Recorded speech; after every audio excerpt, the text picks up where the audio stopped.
But as soon as he could, he ran away to Yale and Silicon Valley, cozying up with billionaires while trashing our communities. He ran away to Yale. So the telling part of this statement, and it needs a little bit of development, it's not given to easy platitudes. Ran away to Yale. The implication is if you're poor, you grow up poor, then you should stay there. You should stay poor, and you should stay dependent on the government, because then we got you.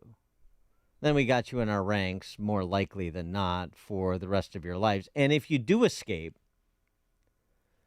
well, you better blow the bridge behind you and join with us, and then we'll accept you. So when Bill Clinton, for example, ran away from rural Arkansas to Georgetown and Yale Law School and then was rubbing shoulders with billionaires, it was okay, right, because he turned out to be one of them. When J.D. Vance does the same thing coming out of Appalachia, it's like he's a snob and he doesn't care about the people? It's a source of criticism. You don't want people to escape Appalachia. You don't want people to escape shooting galleries on the south and west sides of Chicago. It's just such a strange, dare I say, weird position to take, but it's not a weird position, because the attack of the new Bolshevik Party is on meritocracy, which is fundamental to a free society.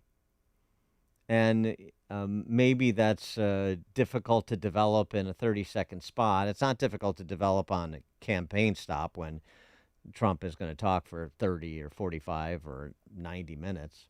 And same thing with J.D. Vance, who certainly understands this and probably can articulate it the best of the ticket. But I hope Vance in particular takes this up. I can't wait for this to be addressed at his debate with Field Marshal Tim on October 1st. I'll tell you that. You're listening to Chicago's Morning Answer with Dan Proft and Amy Jacobson on AM 560.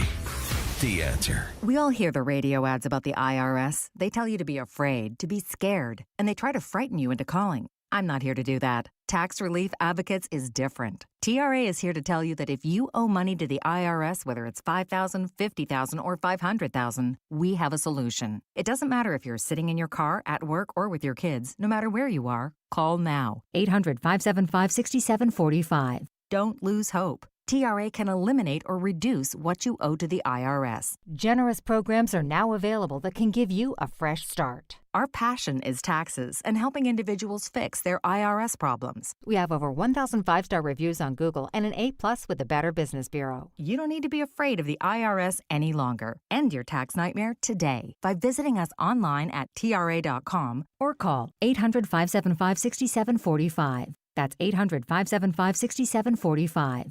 Tax Relief Advocates. Real solutions for real people. Would you go to court without a lawyer when the other guy is lawyered up? Or are you going to go it alone and learn law and procedure as you go?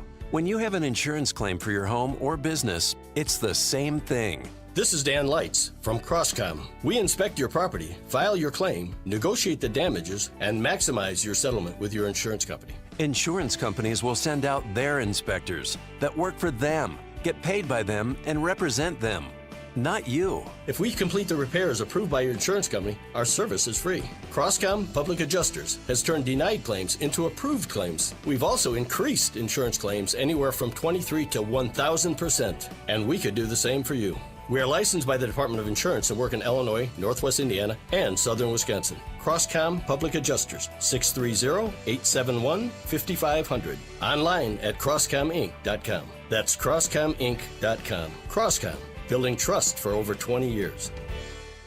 AM 560, The Answer.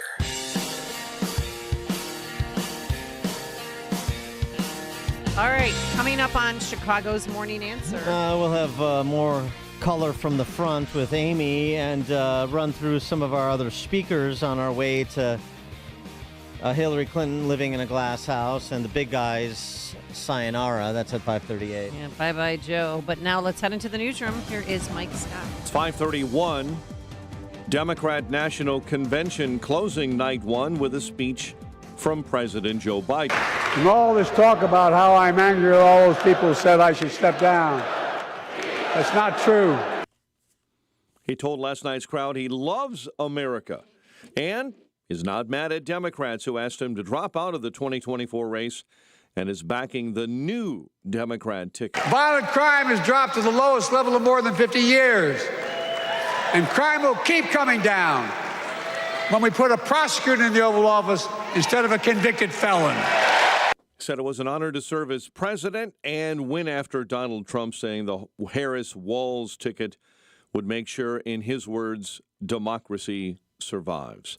Vice President Harris made an appearance giving brief remarks. Joe, thank you for your historic leadership, for your lifetime of service to our nation, and for all you will continue to do. We are forever grateful to you. As the convention kicks off, protesters gather near the site of the DNC voicing opposition to the war between Israel and Hamas. Former President Donald Trump made a stop in York, Pennsylvania, campaigning. As the DNC gets underway, Grady Trimble was with the Trump campaign. President Trump and his running mate, Senator J.D. Vance, are on the road, providing counter-programming to this week's DNC. After a rally in Wilkes-Barre, Pennsylvania, Trump is back in the make-or-break Keystone State at a manufacturing facility. Our plan will massively cut taxes, unlock American energy. The former president largely focused on economic policy in his roughly 50-minute speech, discussing plans to reintroduce tariffs to boost domestic manufacturing and increase U.S. energy production. Pennsylvania saw a 1-2 punch from the GOP candidates, with Vance visiting Philadelphia. Former President Trump telling Reuters later, if elected, he would invite Tesla's CEO to take a position in his cabinet. Russian authorities are struggling to put out a massive fire in the southern Rostov region for a third day after a massive oil depot was struck by Ukrainian drones. The bodies of 6 Israeli hostages have been recovered in Gaza. Fox's Jonathan Savage. The Israeli military retrieved the deceased hostages during an overnight operation in southern Gaza, a recovery effort praised by Prime Minister Benjamin Netanyahu. We haven't been told how or when they died, but all were taken during the massacre by Hamas on October 7th last year. 3 of the 6 had family members released during the week-long truce last November. Secretary of State Antony Blinken is in the region this week, trying again to secure a ceasefire deal that would see the remaining hostages released. It's thought there are over 100, both living and dead. Jonathan Savage, Fox News. Over 17,000 AT&T workers spread out across 9 states are still on strike this morning. General Motors eliminating over 1,000 jobs, almost 600 of them at its global tech hub in Detroit. Mayor Brandon Johnson welcomed the DNC to Chicago last night. This city of hard work and caring people is where Democrats will celebrate President Joe Biden and nominate Kamala Harris for President of the United States of America. Protests continue in Chicago during the convention. Protesters tearing down a portion of a security fence outside the United Center. Police swarming the scene. Multiple people were arrested. Illinois U.S. Senator Tammy Duckworth says she's hearing the voices of the protesters and those who support Israel. We do need to continue to support our ally Israel. At the same time, we need to remember the hostages need to come home. Many of them have died in captivity, but we also have to work on getting humanitarian aid into Gaza.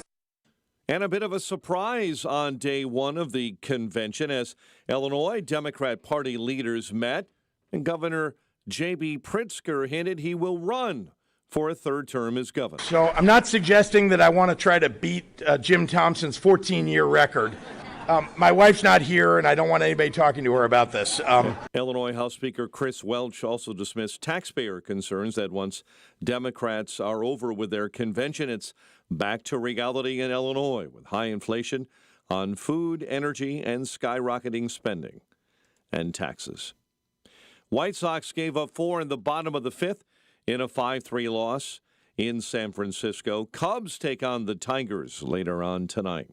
5:36 and a check of traffic and weather on the way next on AM 560. This radio station is always on, but sometimes you need more content that you can take with you anywhere. That's why we invented the SalemPodcastNetwork.com. You'll find all the great hosts on this radio station, plus a few more, like Charlie Kirk, Dinesh D'Souza, Trish Regan, Jenna Ellis, and Dennis and Julie. There's literally no end to what we can teach you. It's like radio on demand, and just like radio, it's always on. Go find out what you're missing. Download the app, SalemPodcastNetwork.com. This is Seth Leibson for Townhall.com. The Democratic Party is now the party of socialism. Bernie Sanders, a self-declared socialist, once let the cat out of the bag when he remarked that, quote, breadlines are a good thing, close quote. This from a man who honeymooned in the Soviet Union. He couldn't visit Alexander Solzhenitsyn for his views on the Soviet Union when Solzhenitsyn lived in Vermont, but Sanders could travel over 5,000 miles to see and praise the Soviet Union. Tim Walz, the week before he was selected as vice presidential nominee, said, quote, one person's socialism is another person's neighborliness, close quote. Walz was the most left-wing of all of Kamala Harris's choices, and just after praising socialism, he was selected as her number 2. AOC, another self-described socialist, will be giving a prime-time address from the Democratic National Convention. This never would have happened in the past. To borrow again from Tim Walz, when they tell you who they are, believe them. They are socialists. I'm Seth Leibson. Quick delivery service. What do you need delivered today? Hi, I'm trying to work through a last-minute to-do list for my boss. Can you deliver a hard drive to the Loop in Chicago? We can deliver that today. Okay, can you deliver 20 boxes to a client in Rockford? We can deliver that today. Can you deliver 12 pallets of tile to our customer in Naperville? We can deliver that today. Can you deliver a large envelope to Northbrook? We can deliver that today. Oh my gosh, I think my water just broke. Can you... We cannot deliver that. Quick Delivery Service delivers your package no matter the size. More than just a messenger service, Quick Delivery Service is a messenger and trucking service that can also provide scheduled routes for your daily delivery or your air shipment. Trucks are equipped to handle the load and provide ground-level service for same-day delivery. The Quick Delivery Service team of safe, licensed professionals can provide quick door-to-door service for your special delivery. QuickDelivery.com. That's QuickDelivery.com. We deliver that today. But we don't deliver this. Right now, Bettenhausen has 0% on new Jeeps during the Make This the Summer event at Bettenhausen Chrysler Dodge Jeep Ram, now open on 159th Street in Lockport. Celebrate summer with a new Jeep. Bettenhausen has 0% financing available on new Jeep Cherokees, new Jeep Wranglers, or new Jeep Compasses. Hurry into Bettenhausen in Lockport. Your best Jeep buying experience starts now at Bettenhausen. Showroom open 24/7 at cdjroflockport.com. Rick Borick, host of Unleash Your Wealth. When the stock market struggles, when inflation is high, you need to start looking through the inventory of all your accounts and say, is every one of these investments working as hard as it could be? Because every month during high inflation that you waste, you're losing 8 or 9% a year. Unleash Your Wealth, Saturday at 7 a.m. and our new time at 2 p.m. here on AM 560, The Answer. Rosetta Stone is the expert in language learning. Get 50% off a lifetime membership. Visit rosettastone.com/radio today to purchase and learn for life. 5:40. Let's get a quick check on the roads. Team Hochberg Traffic Center time. This update is service of Health Insurance Mentors. Are you 65 or older and thinking about Medicare? Medicare done correctly will be the best health insurance you will ever have.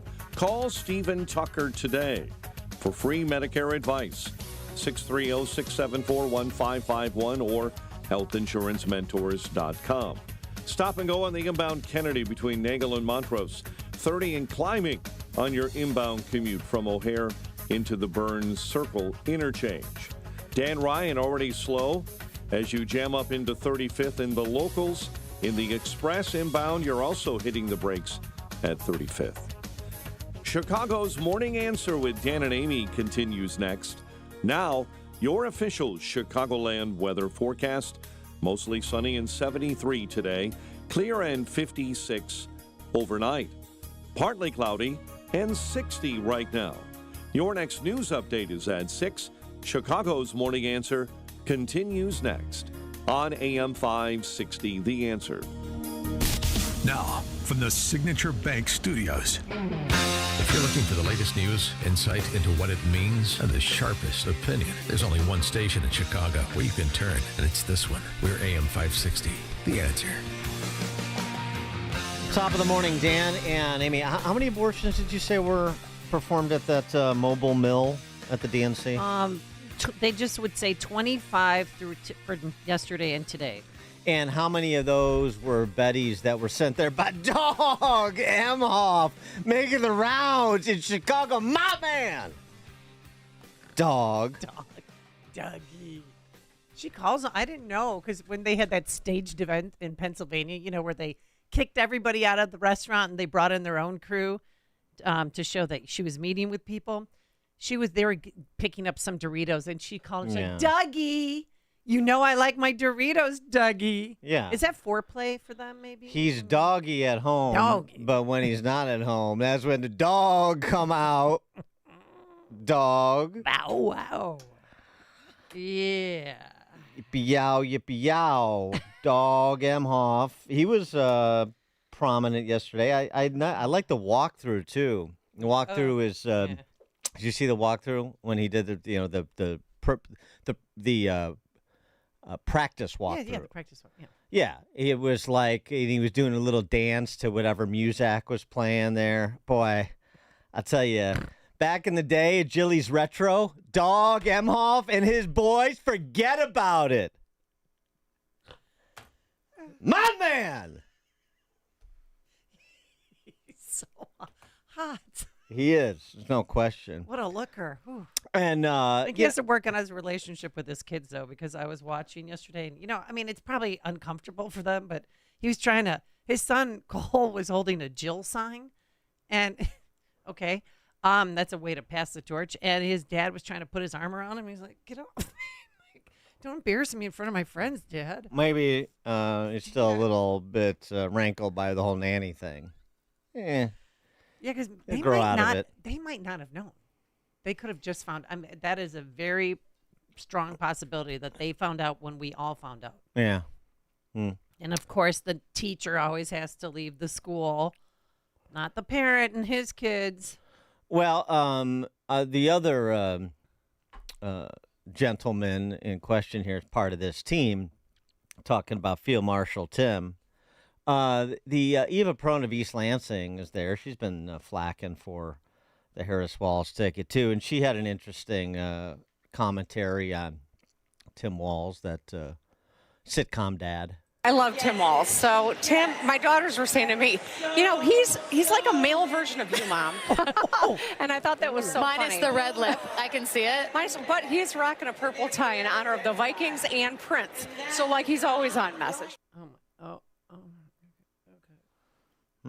Yeah, he does remind me a bit of Gretchen Whitmer, the Eva Peron of East Lansing. He's a funt, too. Fun aunt. Mm-hmm. Do you think she's going to bring her stepkids on stage on Thursday? See, I'm worried, not worried. I'm just inquisitive about it. I don't know. Yeah, well, they entered her life when she was 49, and Cole was already in college, and the other daughter was living in a different state. Yeah, Mamala. Family's complicated. Yeah. Family's complicated. That's a very good answer. It's just nice that they could get together. Dog and Kamala and Tim and Gwen. Oh, Gwen, yes, Gwen. I mean, those couples dinners must be raucous. I mean, I can't imagine. You always got Field Marshal Tim with the jazz hands, and he's got the leg kick too, like he's a Rockette, I should say. Oh, or like he's in Rockette. I don't know. And then obviously Dog on the prowl. Yow, yow, yow. Yippee, yo, yippee, yay. 312-642-5600, by the way, is our turnkey.pro answer line. And you can also text us on the same line. And you do not have to put in DA first. Just text us. I want to get to some of the others, too. I don't want to give the Socialist Spice Girls short shrift because they were out in force yesterday, too. And you had Jasmine Crockett. She's from Dallas. She's a bit of a crier. No, everybody was crying yesterday. And AOC, she's from the Bronx. She's a bit of a screamer. So they did a little bit of ham and egg routine, those two Socialist Spice Girls. First, Jasmine Crockett telling a poignant story about when she first met Mamala. When I visited the Vice President's residence for the first time, as I approached Vice President Harris for our official photo, she turned to me and asked, "What's wrong?" Mind you, we'd never met, but she saw right through me. Intuition, Dan. She saw the distress. I immediately began crying.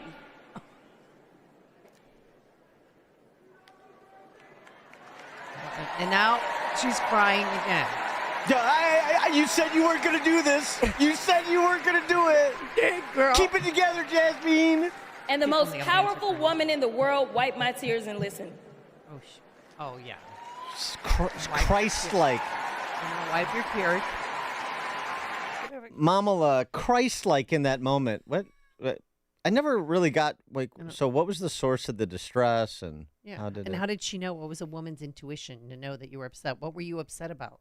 Well, that's what I said, the source of the distress. But then when she was crying, other people randomly started crying in the cutaway shots. It's contagious. It's so emotional. A lot of emotions there Just last people night. just laying it all out there, laying themselves bare before the American public. Yeah, remember, I mean, part of this is, hopefully you're keeping track. If you listen to the show, you're familiar with all these Socialist Spice Girls, but many people aren't. So just in the interest of institutional memory, yes. In case you're not familiar with Jasmine Crockett, here are some other highlights from Jasmine Crockett's brief tenure in Congress. Right now, what they are trying to do is institute Nazism 2.0 in the United States. And guess what? It's going to be us that's going to be on the receiving end of all of it. So I could go on and on and on about the terrible things that are in there. But the basis of it, they're saying it has to be Christianity. And the fact is, everything has to be really Christo-fascism. And so what they're trying to do is say, if you're not doing it our way, then you can't. Mm-hmm. And unless you think from those two clips last night and her concern about the Republican Party instituting Nazism 2.0, National Socialism, right? Ironic from a guy who extols, from a team that extols the virtues of communist China, which is mainly Field Marshal Tim's purview. We'll get to that. But if you think from those two clips that Jasmine Crockett is not an accomplished person, she's here to tell you you're wrong. All I could think about was the fact that I currently hold an honorary doctorate. I also hold a Juris Doctorate. I also hold a bachelor's. I also technically hold the rank of Lieutenant Colonel in the Civil Air Patrol, and I actually practiced law for almost 2 decades, in addition to serving on various boards, in addition to being a prior state lawmaker. And there are those that would make some people believe that because I happen to be black and or a woman, that somehow, even though I can rattle off all the qualifications in the world, my blackness makes me unqualified. I'm sorry, what year is this?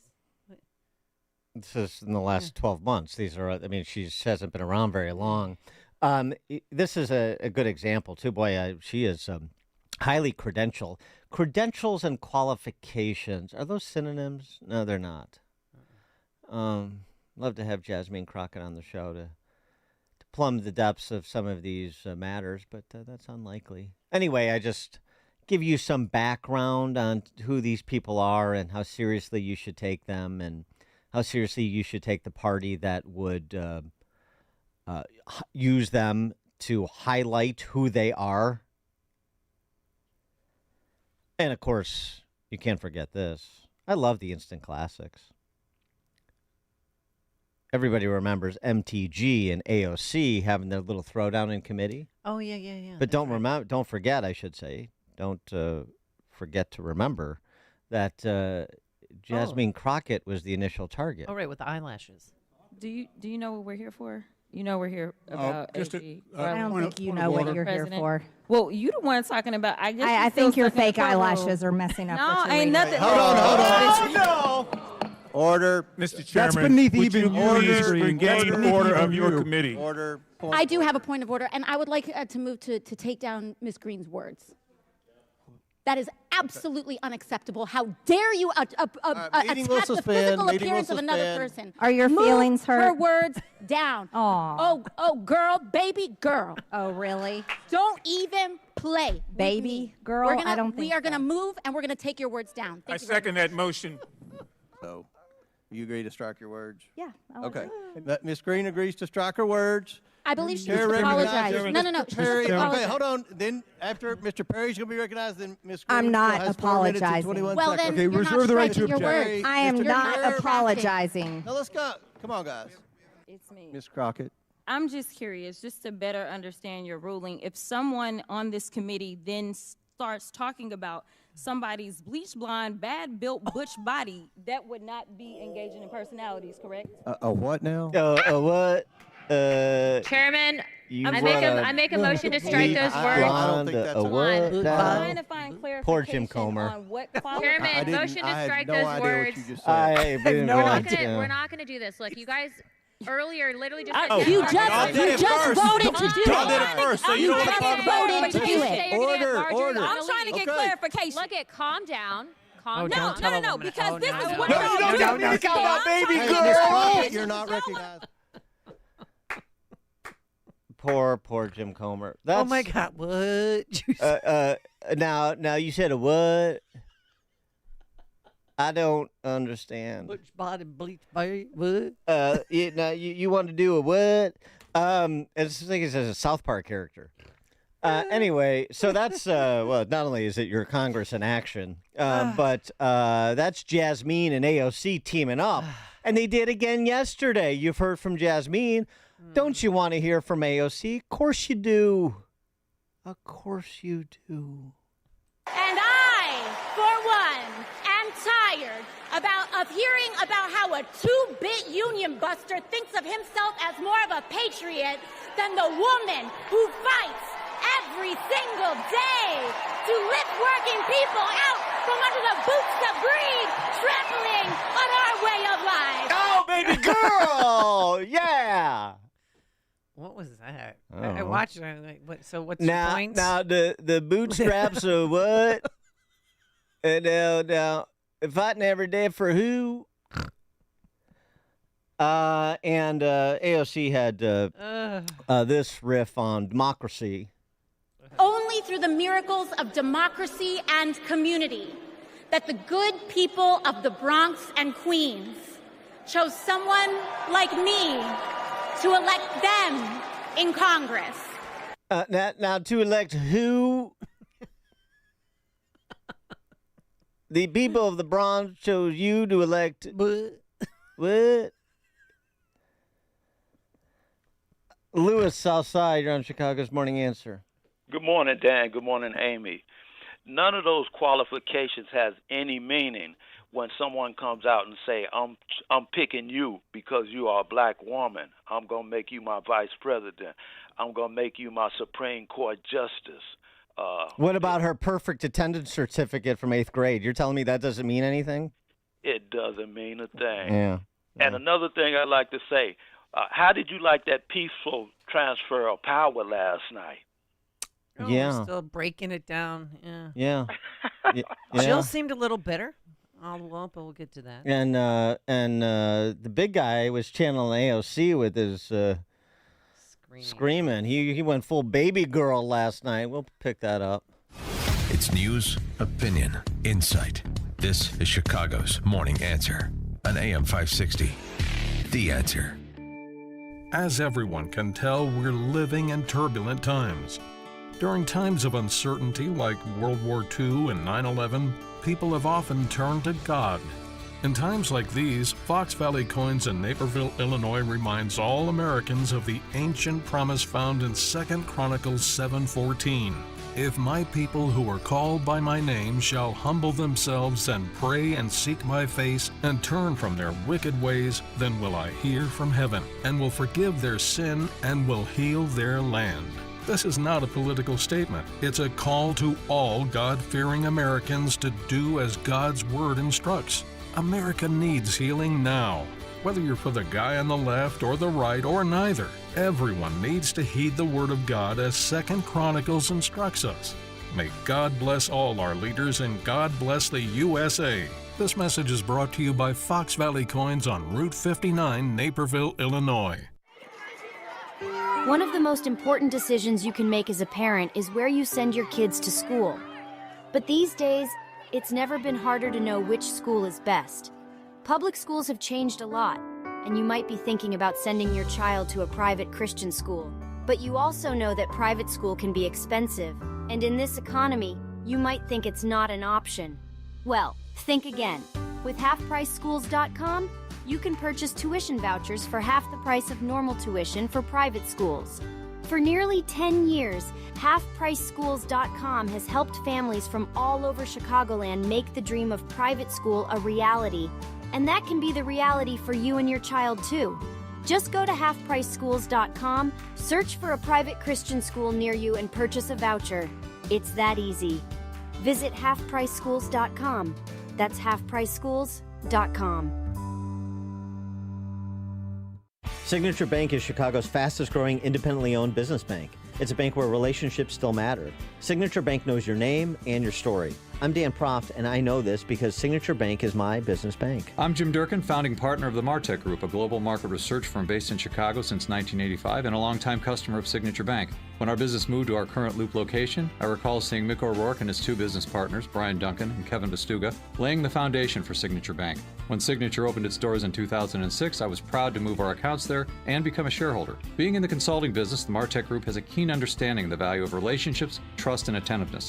Whether dealing with our U.S. practice or our international operations, Signature Bank is always there when we need them. That's why the Martech Group is proud to have Signature Bank as a valued business partner. Signature Bank is looking for their next success story. To learn more about turning your business vision into reality, visit signaturebank.bank. Signature Bank, helping local businesses succeed.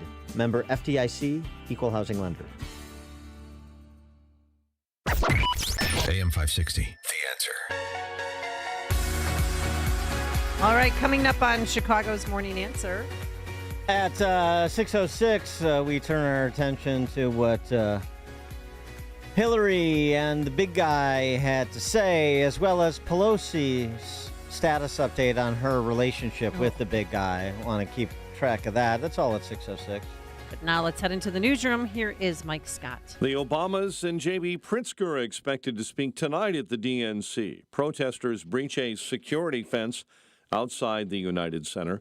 3 hurt in an apartment fire on the south side. 17-year-old killed in a Little Village shooting. Cook County Sheriff's Officer is charged in a hit and run. White Sox lost to the Giants, and the Cubs will host the Tigers. WIND Chicago News Time is 6 o'clock. He's on vacation. I'm Dave Anthony, Fox News. President Biden's in California after a late-night send-off in Chicago. We are forever grateful to you. Vice President Harris at the Democratic Convention where the president passed the torch. I love the job, but I love my country more. Weeks after he stopped running for re-election, endorsing as vice president. She's tough. She's experienced. And she has enormous integrity. And the president touted a more secure border while taking a swipe at their Republican rival. There are fewer border crossings today than when Donald Trump left office. And unlike Trump, we will not demonize immigrants, saying they're the poison of blood of America. Now, the former president has blamed both the president and vice president for record illegal immigration. Kamala puts America last. I put America first. Countering the Democrats this week, visiting battleground states. When I'm back in the White House, America's future will be built right here in Pennsylvania. Today, the former president will campaign in Michigan. Back to Chicago. Make a deal now. Pro-Palestinian protesters near the Democratic Convention site, angry about the U.S. support of Israel in Gaza. Some broke through a barricade and were arrested. This as Secretary of State Antony Blinken is in Egypt today, continuing to push for a ceasefire. Fox's Trey Yingst reports from Tel Aviv, Israel. Negotiators are about 50% of the way there for a ceasefire deal. Yesterday, following meetings in Jerusalem, Israeli Prime Minister Benjamin Netanyahu said he was on board and he was willing to move forward. He had talks with U.S. Secretary of State Antony Blinken, and the pair agreed on a path to reach a ceasefire. In a meeting with Israel's defense minister, Yoav Gallant, we know the minister thanked Blinken for his 9th visit to Israel since October 7th. That's when Hamas staged the terror attack that triggered the war, and Israel's military has found 6 more hostages taken that day dead. America's listening to Fox News. 60 degrees. Skies are clear at 6:02 on AM 560. The Answer. Good morning. I'm Mike Scott. Mayor Brandon Johnson welcomed the DNC to Chicago last night. Protests continue in Chicago as they tore down security fencing outside the United Center yesterday. Police swarmed that scene. Multiple people were arrested. Afterward, Illinois U.S. Senator Tammy Duckworth said she's hearing the voices of the protesters and those who support Israel. We do need to continue to support our ally Israel. At the same time, we need to remember the hostages need to come home. Many of them have died in captivity, but we also have to work on getting humanitarian aid into Gaza. AM 560 is your home for end-to-end coverage of the DNC beginning tonight at 7 p.m. In other news this morning, a 17-year-old is dead following a shooting in Chicago's Little Village neighborhood. It happened in the 3800 block of West 26th. The victim was rushed to a nearby hospital where he later died. There is no one in custody. Fire at an apartment building on the city's south side left 3, including 2 Chicago firefighters, injured. We had a civilian transported, and after the fire, we had 2 firefighters transported in good condition. Donald Walker is a deputy commissioner with Chicago Fire. Currently, it's unclear exactly why the fire broke out. A South Suburban man accused of killing his daughter weeks before her high school graduation waits sentencing after he was found guilty of first-degree murder. 42-year-old Muhammad Almaru tried to take his own life after he fatally beat 17-year-old Mia Morrow May 1st of 2022 at their Tinley Park home. And the Chicago River Swim will happen next month thanks to a change of venue and not on a river. Event officials say it will take place in Lake Michigan, starting from the Ohio Street Beach on September 22nd. And remaining true to its mission, it will raise a large amount of funds for ALS research and providing swimming lessons for about 2,000 children. White Sox lost to the Giants 5-3, while the Tigers take on the Cubs at Wrigley Field tonight. The news service of the Del Bacchio Marchetti Group of properties, Christie's International Real Estate, experts in the northwest suburbs and Chicago. With over $800 million in sales, you'll get the most value for your home. A check of traffic and weather on the way next on AM 560. Your home is a valuable asset, and you want to take care of your home. From roofs, siding, windows, and doors to furnaces, flooring, landscaping, and much more. Listen to your go-to for all things home. It's Home Answers Radio every Sunday morning at 9. Presented by Lang Home Medical Equipment, Executive Green Carpet Cleaning, and by Valdecast Windows and Doors. Get answers from industry experts so you can make informed decisions about your home improvement. Right here on AM 560. The Answer. Well, summer's here and the weather is beautiful. Everyone has a favorite outdoor activity: golf, bike riding, bird watching, long walks. Ask 100 people, you'll get 100 answers. But if everyday aches and pains are keeping you on the sidelines, I have one answer: Relief Factor. Relief Factor is a 100% drug-free daily supplement that helps your body fight pain naturally. Developed by doctors, Relief Factor uses a unique formula of natural ingredients. It doesn't just mask pain, it helps reduce or even eliminate it. Wherever you're hurting, back, neck, joints, or muscles, in 3 weeks or less, you'll start to feel the difference all day, every day. So whatever you like to do, swimming, pickleball, hanging out in the garden, Relief Factor can help you feel good again and let you enjoy all your favorite outdoor activities all summer long. Go to ReliefFactor.com or call 1-800-4-RELIEF and save on your first order. That's 1-800-4-RELIEF. Fight pain naturally with Relief Factor. This is Seth Leibson for Townhall.com. The Democratic Party is now the party of socialism. Bernie Sanders, a self-declared socialist, once let the cat out of the bag when he remarked that, quote, breadlines are a good thing, close quote. This from a man who honeymooned in the Soviet Union. He couldn't visit Alexander Solzhenitsyn for his views on the Soviet Union when Solzhenitsyn lived in Vermont, but Sanders could travel over 5,000 miles to see and praise the Soviet Union. Tim Walz, the week before he was selected as vice presidential nominee, said, quote, "One person's socialism is another person's neighborliness," close quote. Walz was the most left-wing of all of Kamala Harris's choices, and just after praising socialism, he was selected as her number 2. AOC, another self-described socialist, will be giving a prime-time address from the Democratic National Convention. This never would have happened in the past. To borrow again from Tim Walz, when they tell you who they are, believe them. They are socialists. I'm Seth Leibson. 6:07. Let's get an update on the roads.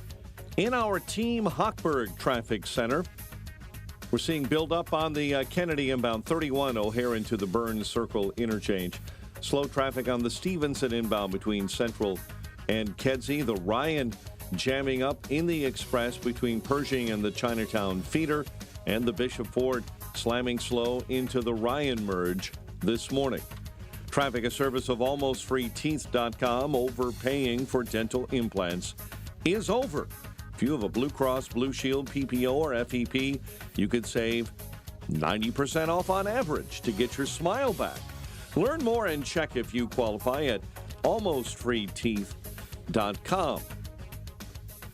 6:08, Chicago's Morning Answer with Dan and Amy continues next.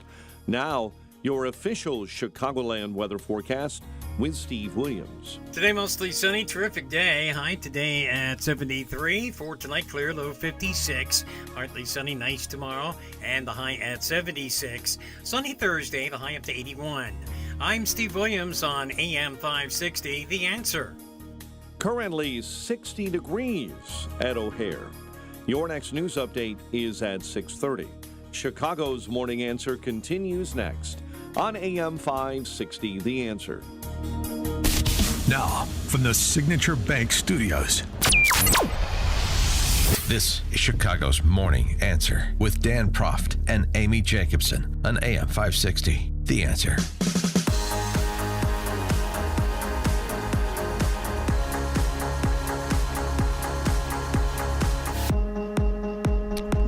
Top of the morning, Dan and Amy. Before we get to more convention business, we here at the Morning Answer want to offer this acknowledgement that we gather together to state our values this morning on lands that have been stewarded through many centuries by the ancestors and descendants of tribal nations who've been here since time immemorial. We honor the communities native to this continent and recognize that our country was built on indigenous homelands. We pay our respects to the millions of indigenous people throughout history who have protected our lands, waters, and animals. While we meet here in Chicagoland, we also recognize and honor the traditional homelands of the Anishinaabe, also known as the Council of the Three Fires, of course.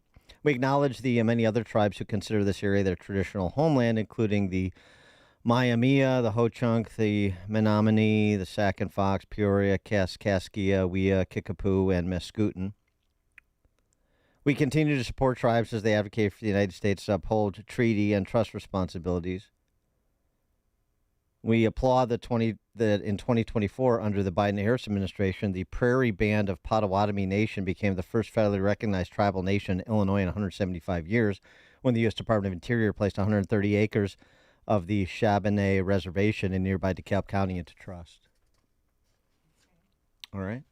Now that we've acknowledged that, are you comfortable moving on to discuss? And we should tell people that Mayor Brandon Johnson, he's going to be attending today the Great Lakes First Nations Indigenous Peoples Water Map event, in case you want to know. You know, I tell you, I don't know if the land acknowledgement is enough. I feel like this is a great opportunity with the world is watching. All eyes on Chicago. Center of the universe, said BLM Brandon. Yeah. That maybe Whistle and Jerry Reinsdorf and Wirtz representatives. And let's talk about that $7 billion redevelopment project in and around United Center. Let's talk about just conferring that to tribal nation ownership. And what about the name the Blackhawks? I mean, they're in the United Center where the Blackhawks play. Yeah, I'm not worried about the names. It's okay. the property. These are the lands is the important thing, and let's take them off of these government reservations and provide them the fruits of apparently their labor. Give them back their property. That's what I'm understanding. So I just think that maybe, again, as we try to live our values, live Chicago values, which definitely includes expropriation of other people's property, then we should be pressing BLM Brandon and corporate titans like Jerry Reinsdorf to give their land to the tribal nations. So it doesn't have to be ugly. It can be a beautiful thing. It can be a moment of coming together. And, of course, the city, I think, should also turn over McCormick Place or the revenue from McCormick Place conventions to the tribal nations as well. I mean, let's not just make this empty rhetoric. 312-642-5600, turnkey.pro answer line. You could also text us on this very same line. Just trying to live Chicago values as so instructed. Yeah. Well, Mayor Johnson had a message for you, Dan, and everybody, because he spoke yesterday for 3 minutes, and not one network covered it, but he did speak. Hey, what's up, everybody? It's Mayor Brandon Johnson. Welcome to Chicago. We are going to make history, you all. For the first time in America's history, we have an opportunity to elect the first black woman of Asian descent to the most powerful post in America, arguably one of the most powerful positions in the world. So I want you to enjoy yourself. Let's take this excitement into November. Let's make sure that Vice President Kamala Harris, Governor Tim Walz, let's make sure that they take the voices of working people all the way to the White House. So enjoy Chicago. Spend as much money as you possibly can because I'm making tremendous investments in the city. So again, welcome to the greatest freaking city in the world, the city of Chicago. Well, he's making investments into the city. Yeah, he is. He is, personally. Yeah. It's the greatest freaking city in the world. Well, it could be greater if we would give that stolen land back, and the revenues derived from said developments on said stolen land. I'm just saying. I mean, we're all about equity and inclusion.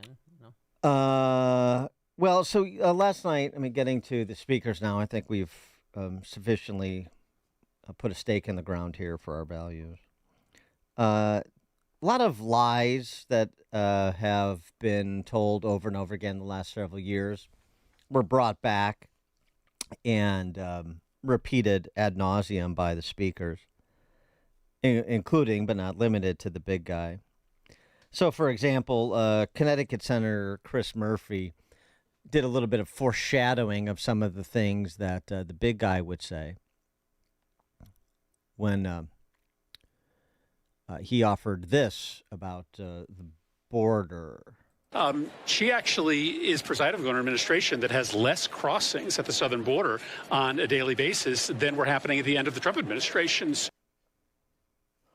How could they say that lie with a straight face? Well, he's not the only one who said it. Then I had to take executive action. The result of the executive action I took, border encounters have dropped over 50%. In fact, there are fewer border crossings today than when Donald Trump left office. So everybody got the memo, I see. Well, there's still about 1,500 to 1,900 a day crossing over. The last year of Trump's term in office, 625,000, and they were returned. The last year under Biden Harris, 2.5 million, and many of them, as we all well know, not returned. But it doesn't matter. They're just going to say it, and they'll continue to say it. You know why? How I know it doesn't matter? How? Because here's another example of the lies that get repeated and repeated and repeated with impunity. It doesn't matter what the truth is. It doesn't matter how many times you correct the record. They will still come over the top because they believe they can get away with it. The dutiful Josh Shapiro, who was passed over because he's Jewish. Yeah. Well, he's not taking any offense to it. When folks marched with tiki torches in Charlottesville, Virginia, and literally chanted, "Jews will not replace us," what did Donald Trump do? He didn't condemn that anti-Semitic language. He said what? There were good people on both sides. Joy, there were not good people on both sides. You know, for a people that have been victimized by blood libels throughout the ages, it's pretty disgusting when somebody like Josh Shapiro offers a blood libel in response, which is essentially what it is. For the umpteenth time, the record, what Trump actually said after the violence in Charlottesville. That were very fine people on both sides. You had people in that group, excuse me, I saw the same pictures as you did. You had people in that group that were there to protest the taking down of, to them, a very, very important statue and the renaming of a park from Robert E. Lee to another name. Robert E. Lee are not the same. Well, no, George Washington was a slave owner. Was George Washington a slave owner? So will George Washington now lose his status? Are we going to take down, excuse me, are we going to take down statues to George Washington? How about Thomas Jefferson? What do you think of Thomas Jefferson? You like him? Okay, good. Are we going to take down the statue? Because he was a major slave owner. Now we're going to take down his statue. So you know what? It's fine. You're changing history, you're changing culture, and you had people, and I'm not talking about the neo-Nazis and the white nationalists, because they should be condemned totally. But you had many people in that group other than neo-Nazis and white nationalists, okay? And the press has treated them absolutely unfairly. Now, in the other group also, you had some fine people, but you also had troublemakers, and you see them come with the black outfits and with the helmets and with the baseball bats. You had a lot of bad people in the other group too. After this many years, you can't not know. You're choosing to either be ignorant or to lie pathologically. I don't know which is the case for Josh Shapiro, but in either case, it's indefensible. And anybody who repeats that because they heard Josh Shapiro tell the lie on TV yesterday, and I'm sure others at the DNC will do the same over the next couple of days. Just remember that clip is out there, and it's just as accessible to me as it is to you, and it should be posted. It's just it speaks to the shamelessness of these new Bolsheviks. Even so much like a Josh Shapiro will enable and run cover for the most virulent anti-Semitism that exists within his party ranks. And point of fact, you heard a virulent anti-Semite talk yesterday. At least one. AOC, she's one of the ones with a map of the Middle East in her office, at least she used to, that didn't include Israel. That's a bit of a tell. But Josh Shapiro stands with Israel, just like our very own Governor Jelly Belly. He stands with Israel quietly, and he opposes the ceasefire resolution in the Chicago City Council quietly, and he won't be talking about it. I'll bet you dollars to donuts, and donuts mean something to him. Bet you dollars to donuts he doesn't bring it up in his remarks tonight. No of course way. not. How pathetic are they?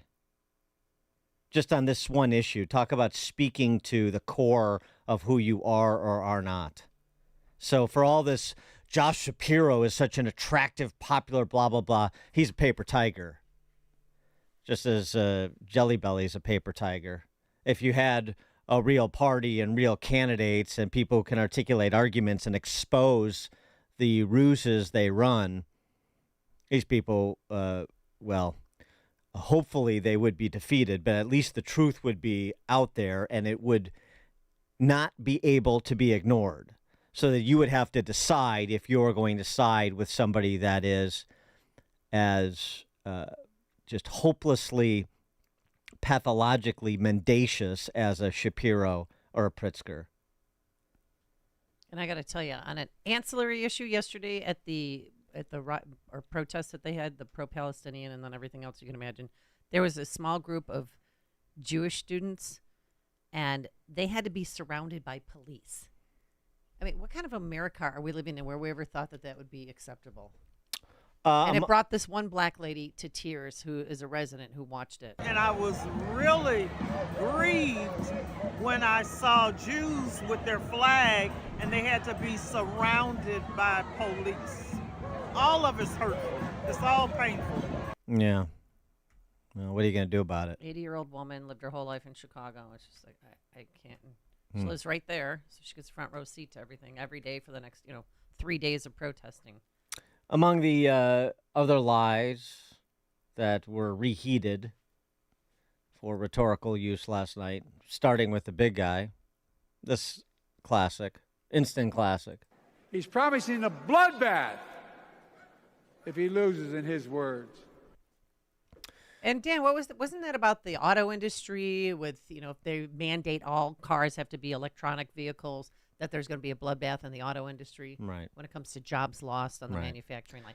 That's what he meant. All this President stuff Biden. is again easily disproved, but it does not matter. Where are those fact checkers that we're so reliant on in the DC press corps and its affiliates around the fruited plains, across the fruited plains? Where are they when it comes to these easy fact checks? Oh, nowhere to be found. What a surprise. Well, Joe Biden had this to say about some of those protesters you were just referencing, those pro-Hamas protesters outside of the DNC. Those protesters out in the street, they have a point. A lot. I initially thought I disagreed with them, but then I heard this chant. Biden, can't you tell? You are gonna burn in hell. You are gonna burn in hell. Biden, can't you see? Palestine will be free.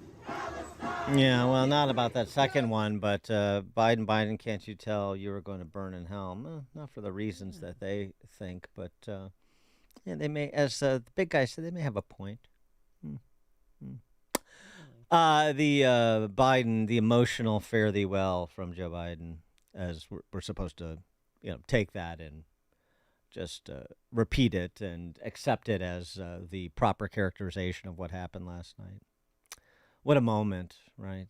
What a moment he gave. Power. Oh, yes. The transfer of power. I mean, he's still the president and she's the vice president. So how is power being transferred? I don't. But I'm telling you, nobody used President Biden. Everybody's talking about Joe Biden. I rarely did I hear President Joe Biden because he is still our president, right? Well, in fact, I would think they'd want to remind people as much as they can that he's the president and Kamala Harris is just somebody who showed up on the scene and has nothing to do with him, because that's how the last 3 weeks has gone. But here is Biden with his moment. America, I gave my best to you. It's probably true. And Jill. And weeks ago. Oh, sorry about that. When I saw him. Jill, she introduced him. Well, the daughter introduced him. Yeah. And so Biden, that was his, I gave my best. Mm-hmm. That was going to be that's the signature line, and the fist pumping and all the contrived enthusiasm. And then you get the reheated unity rap. I made a lot of mistakes in my career, but I gave my best to you. For 50 years, like many of you, I've given my heart and soul to our nation. And I've been blessed a million times in return with the support of the American people. I've either been too young to be in the Senate because I wasn't 30 yet, and too old to stay as president. But I hope you know how grateful I am to all of you. I can honestly say, and I mean this from the bottom, give you my word as a Biden, I can honestly say I'm more optimistic about the future than I was when I was elected as a 29-year-old United States Senator. I mean it. Folks, we just have to remember who we are. We're the United States of America.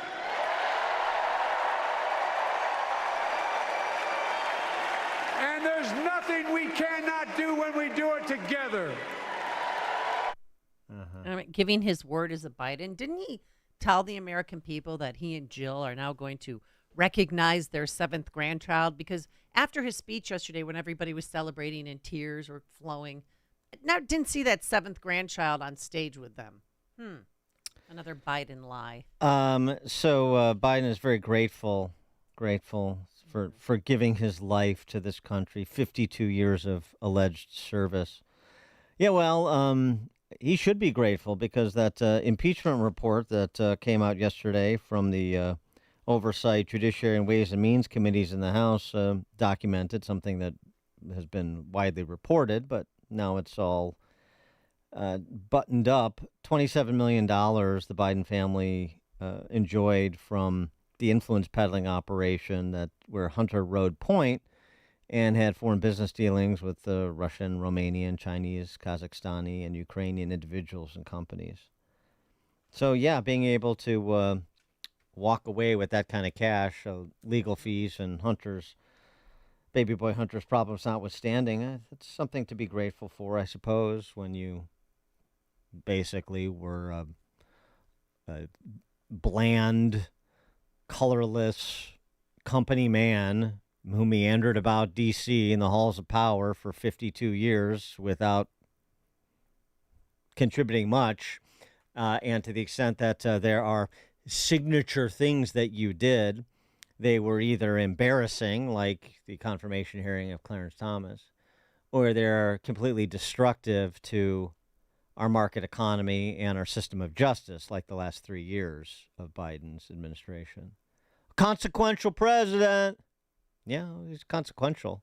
Consequential is value neutral. By the way, checking in on Nancy Pelosi. Oh, yes. Like how this went down, everybody that brought that topic up again. Jake Tapper, I mean, he doesn't want to make it uncomfortable for Nancy. Let's not make it uncomfortable. Let's not get to the truth. Just tell us, how you're doing. Are you guys still friends? Because that's what we really want to know. That's what's important, if everybody's getting along. You know what? Have you talked to him is my only question. What I have to do. Right. He made the decision for the country. My concern was not about the president. It was about his campaign. Then why did Chuck Schumer go visit him the Saturday before he announced he was dropping out of the race? More to the point, if your concern is about the candidacy, not his service as president, then why was the threat the 25th Amendment? That by definition is a statement that says we will invoke this because we genuinely believe, because I wouldn't put anything disingenuous on Nancy Pelosi's doorstep or Schumer's or Hakeem Jeffries or Obama and so forth. I mean, these are all patriots. These people are all patriots. So explain to me how the threat was 25th Amendment if you don't resign your candidacy, but of course we have no qualms about your presidency. That is incongruous. And Jill Biden went along with the lie. And weeks ago, when I saw him dig deep into his soul and decide to no longer seek re-election and endorse Kamala Harris. Yeah, that's quite a moment. The stories you need to know to start your day. This is Chicago's Morning Answer on AM 560. The Answer. A great smile can make you feel happy and confident. So when you consciously conserve your teeth, that glowing smile will show through. At Best Dental Group, Doctors Economos, Gavalis, and their staff are ready to help you create that perfect look or maintain the one you have now. Along with general dentistry, Best Dental Group is a multidisciplined practice with an orthodontist, periodontist, and prosthetic specialists on site. They use the newest breakthroughs in dental technology, such as titanium implants, Invisalign clear braces, and laser treatments. Don't let fear get in the way. They can recommend sedation to make your experience as comfortable as possible. Best Dental Group is located in historic downtown Bartlett and is a multilingual office. Call 630-830-4930. That's 630-830-4930. Or visit bestdental.org. Best Dental Group, sharing your conservative values and helping you to conserve your teeth. Right now, Bet Bettenhausen has 0% on new Jeeps during the Make This the Summer event at Bettenhausen Chrysler Dodge Jeep Ram, now open on 159th Street in Lockport. Celebrate summer with a new Jeep. Bettenhausen has 0% financing available on new Jeep Cherokees, new Jeep Wranglers, or new Jeep Compasses. Hurry into Bettenhausen in Lockport. Your best Jeep buying experience starts now at Bettenhausen. Showroom open 24/7 at cdjroflockport.com. AM 560, The Answer. All right, coming up on Chicago's Morning Answer. 6:36, I'm going to put the question that Bill Hemmer put to me yesterday to Tom Weitzel, the former police chief of Riverside. Why does Chicago endure this endemic violent crime? 6:36. Now into the newsroom we go. Here's Mike Scott. It is 6:32, day 2 of the Democrat National Convention, getting underway in Chicago after President Biden passed the torch to Vice President Kamala Harris last night. Leaders in Chicago hoping for a more peaceful second day.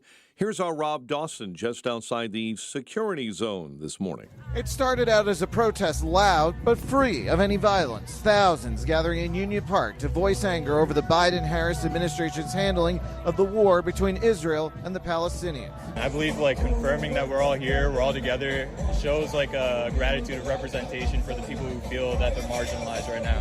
But then there was a march to a park a quarter of a mile from United Center. More people getting arrested. Then the protesters broke through the barriers, spilling into the streets. The people arrested wrestled to the ground. In Chicago, I'm Rob Dawson. Former President Barack Obama set to speak tonight. Illinois Governor J.B. Pritzker as well. Yesterday, a key Georgia lawmaker addressed the DNC. People who have no vision traffic in division. He does not know how to lead us, and so he wants to divide us. America, make no mistake, Donald Trump is a plague on the American conscience. Raphael Warnock. First Lady Jill Biden also addressed the convention. Faith and conviction. Joe knows that our nation's strength doesn't come from intimidation or cruelty. It comes from the small acts of kindness that heal deep wounds. President Joe Biden then jetted off for a week-long vacation in California, straight after passing the torch to Harris in his swan song speech. The vacation paid for entirely by taxpayers and a Dem donor who owns the 8,000-acre ranch. Tune in to AM 560 The Answer tonight at 7 for continuing coverage of the Democrat National Convention. The FBI concluding this morning that Iran was behind the hack of former President Donald Trump's campaign. Primary races will take place in Alaska, Florida, and Wyoming today. Florida Republican Congressman Matt Gaetz is battling Aaron Dimmock, who's backed by former Speaker Kevin McCarthy. Illinois House Speaker Chris Welch yesterday led the Illinois delegation in meetings dismissing taxpayer concerns that once Democrats and the convention is over, it's back to reality in this state. Also yesterday, as Illinois Democrats met, Governor J.B. Pritzker hinted he'll be vying for a third term as governor. So I'm not suggesting that I want to try to beat Jim Thompson's 14-year record. My wife's not here, and I don't want anybody talking to her about this. In other news, a 17-year-old is dead, all following a shooting in Chicago's Little Village neighborhood yesterday. Fire at an apartment on the city's south side left 3 injured, including 2 Chicago firefighters. Chicago sports found the White Sox falling in San Francisco 5-3. The Cubs take on the Tigers tonight.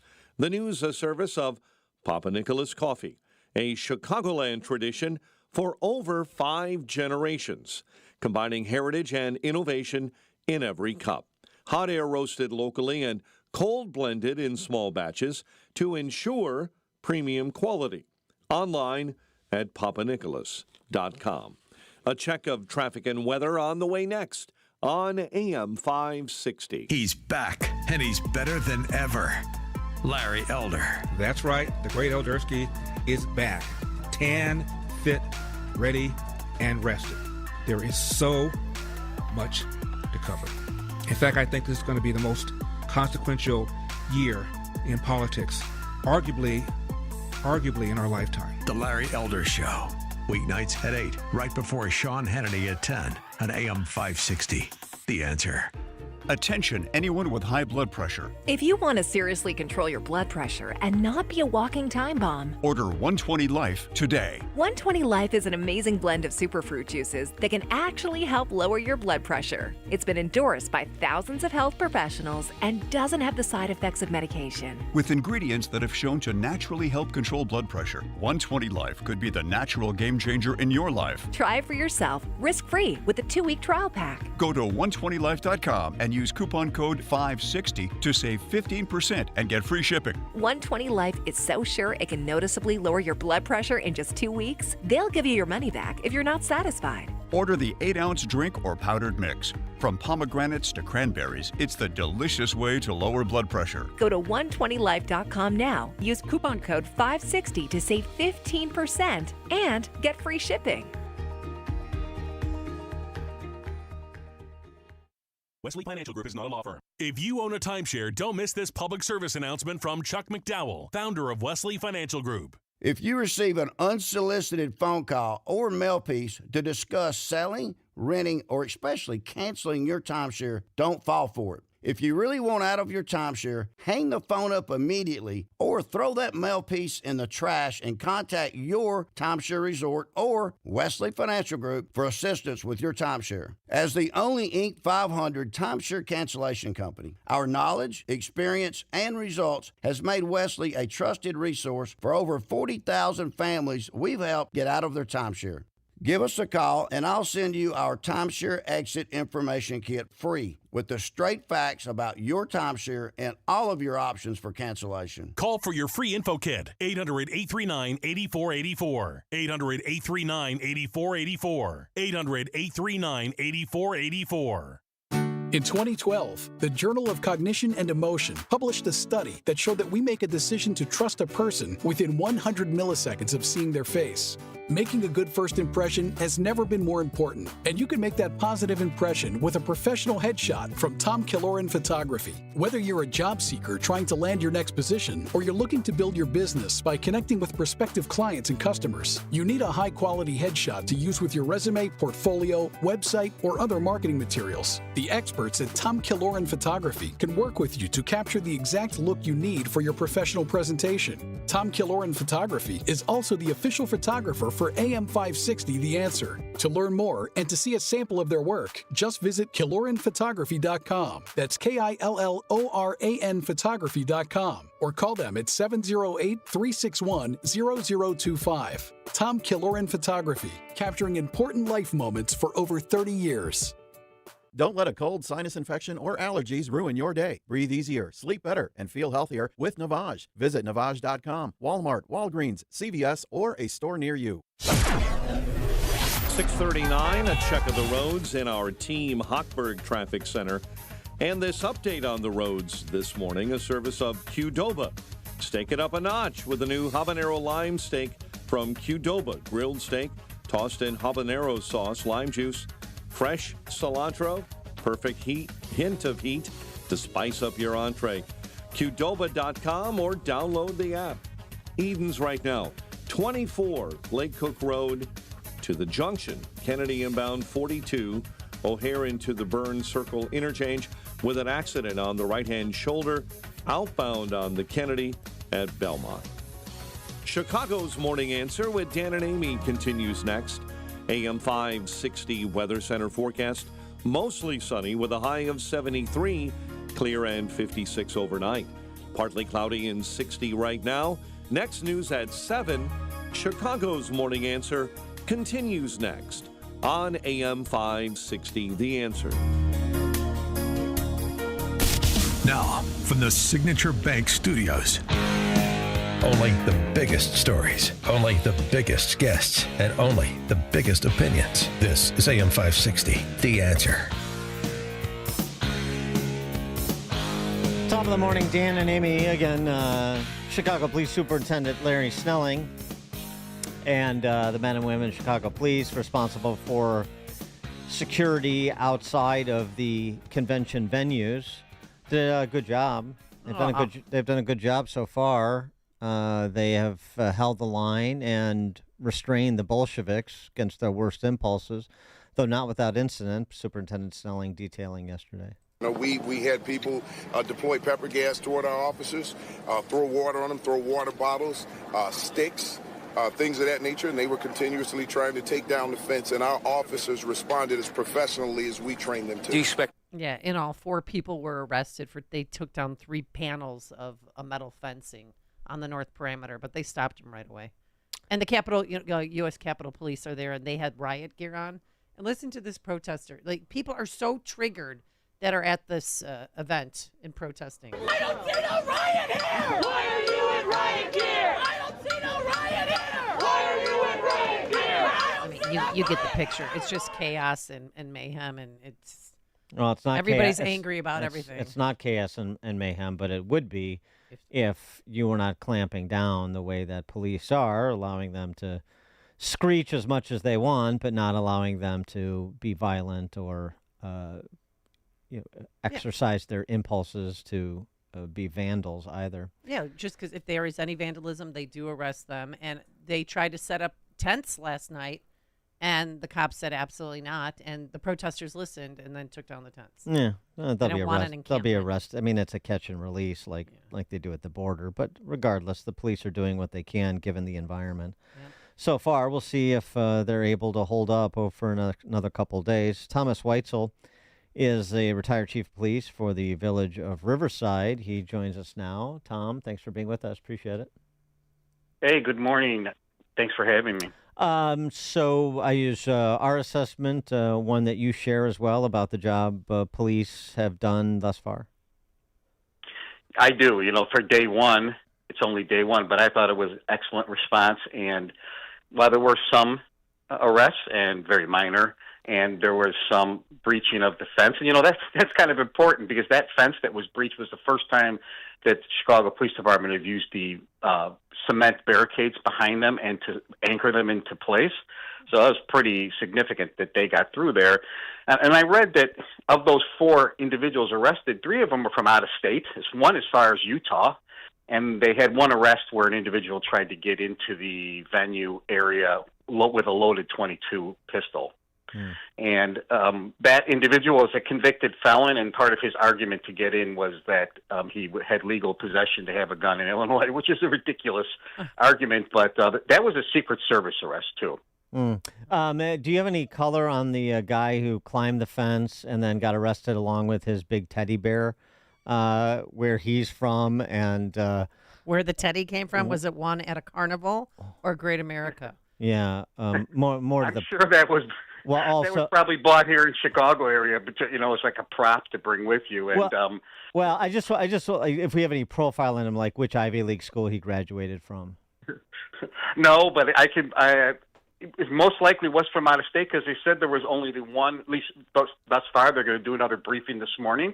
But only one arrest was a Chicago resident. The others were from out of state. Mm-hmm. So I would assume that's the MO.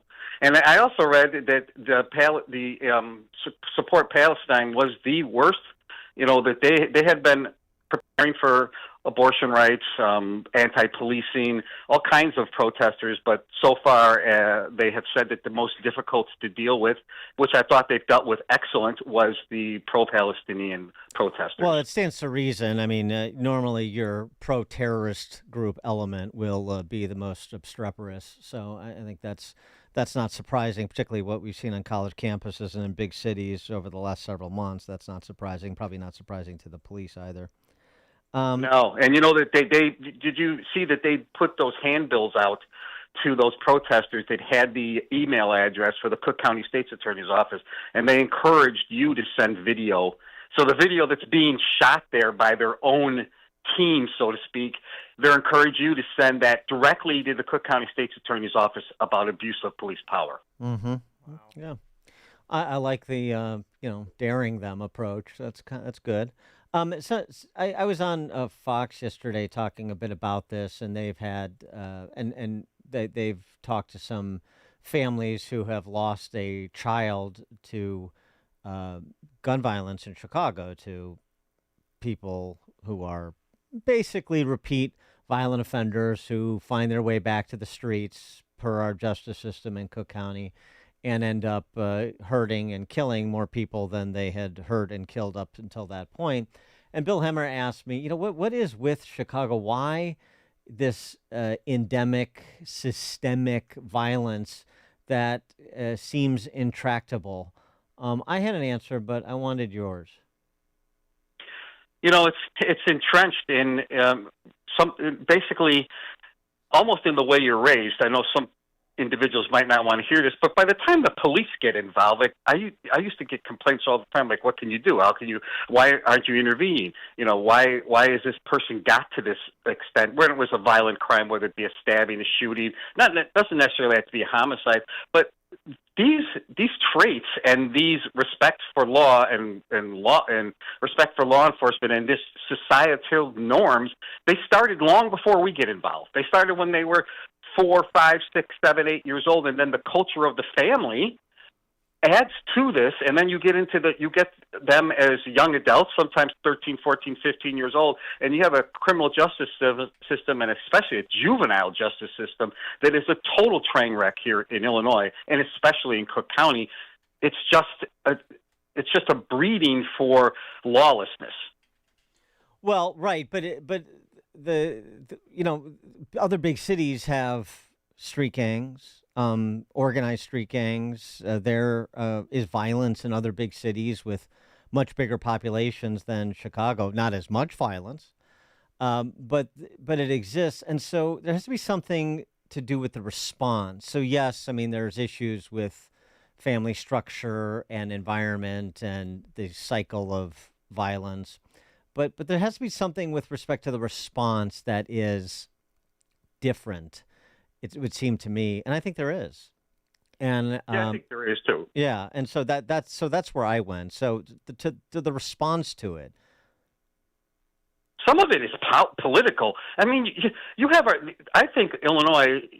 When you travel, you can get people to tell you that what's going on in Illinois, what's going on in Chicago. Right? The political culture here is one of, we're going to give everybody a second, third, and fourth, and fifth chance. And I mean violent individuals. We have systems set up, systematic systems, where you're automatically... I just read a story the other day where somebody that was convicted of a fatal hit and run was sentenced to 9 years. And the minute they walked into the state correctional facility, they were given 4.5 years off of their sentence. And they ended up serving 2 years, and that person was already a repeat offender from previous DUIs and had a revoked driver's license previously several times. I mean, the system is set up like that, and I believe that's our politicians doing that. It's certainly not the average citizens or the police. It's this culture of the Democratic Party, I believe, because they're the ones controlling Springfield. Let's be honest; it's not the Republicans. Yeah, and don't you think the criminals know I'm just going to get a slap on the wrist, so what does it matter? There's no consequences for their actions. Yeah, there's none. It's complete lawlessness at times. There's no accountability. There's no fear. They're not a fear of being arrested. Then even when they are arrested, there's no fear that there's going to be any consequence. And I can tell you with certainty, just as short as 2021, when I was still working, when we would arrest criminals, violent criminals, they would, a lot of them didn't know Riverside. Like, where's Riverside? Is Riverside in Cook County? They didn't even know where it was. Okay, they were like, "Are we in Cook County?" Like, because then, are we in DuPage County? Am I being arrested in Will County? Because they knew in Cook County there was nothing happening to them, and they would actually say that it was a real thing. So they know. Right. And something else, too. Again, just because you're a criminal doesn't mean you have no idea what's going on. In point of fact, you may have much more of an idea of what's going on in a particular neighborhood than the politicians and the pundits and the media.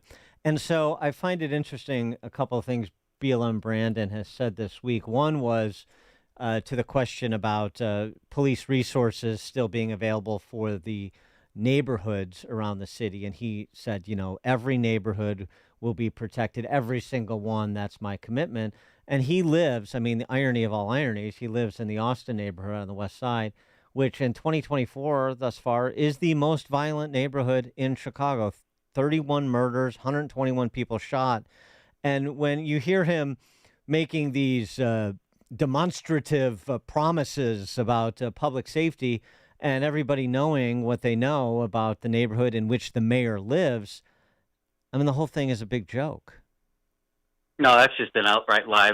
Chicago's doing the best they can to keep cover the neighborhoods, but if anybody thinks that they still have the same resources these 4 days that they would have on a normal day, which is already depleted, they're kidding themselves. And they're not allowing out-of-state police officers or suburban police officers to have anything to do with patrolling the neighborhoods. Those are just officers that are being held back in case, things really break loose to bring into the DNC area. So they're relying on 12-hour shifts. They're relying on everybody being back in patrol, pulling most detectives out, pulling most, tactical officers, putting them in uniform, and then putting them into the neighborhoods, and it's still not enough.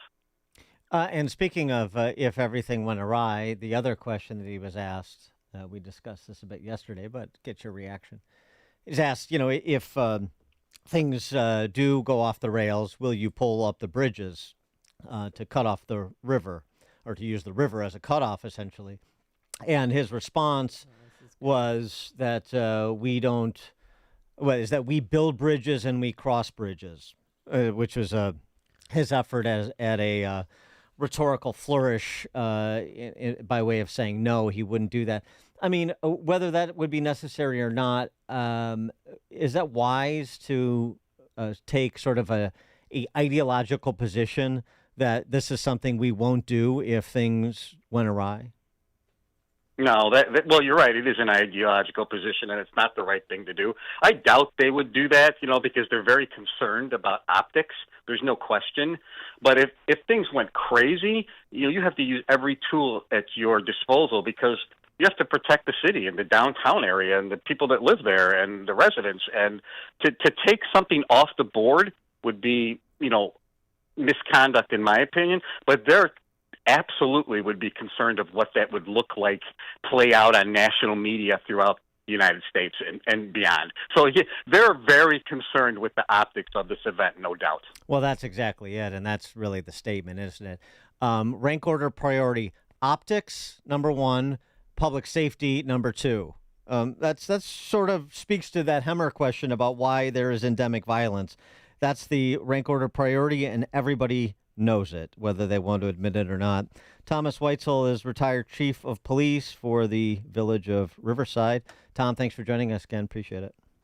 Hey, thank you, Dan, Amy. Have a great morning. You too, and he joined us on our turnkey.pro answer line. Listen to Dan and Amy on your smartphone. Download the AM 560 mobile app today at 560theanswer.com/mobile.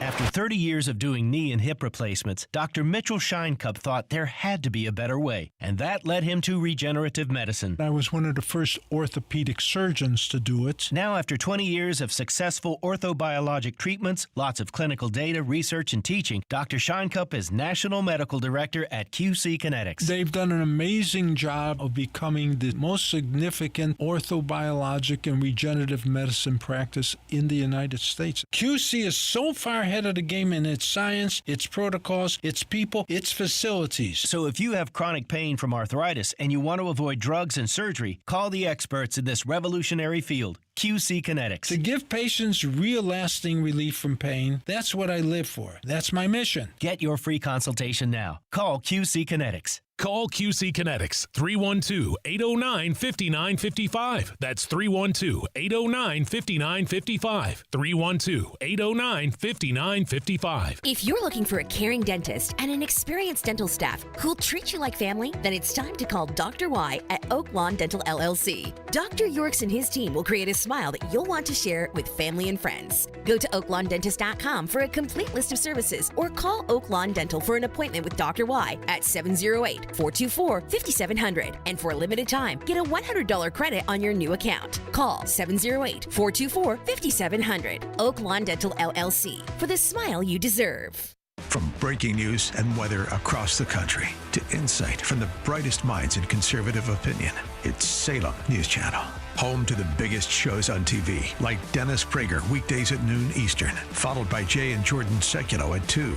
Join SNC, where facts are sacred, critical thinking is celebrated, and the pursuit of truth is unwavering.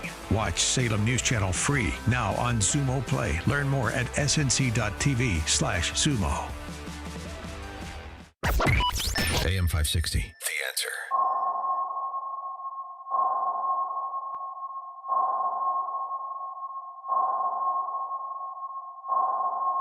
That sound means it's time for In-Depth History with Frank, the history teacher from Arlington Heights, because there's nothing new in this world. It's just the history we don't know.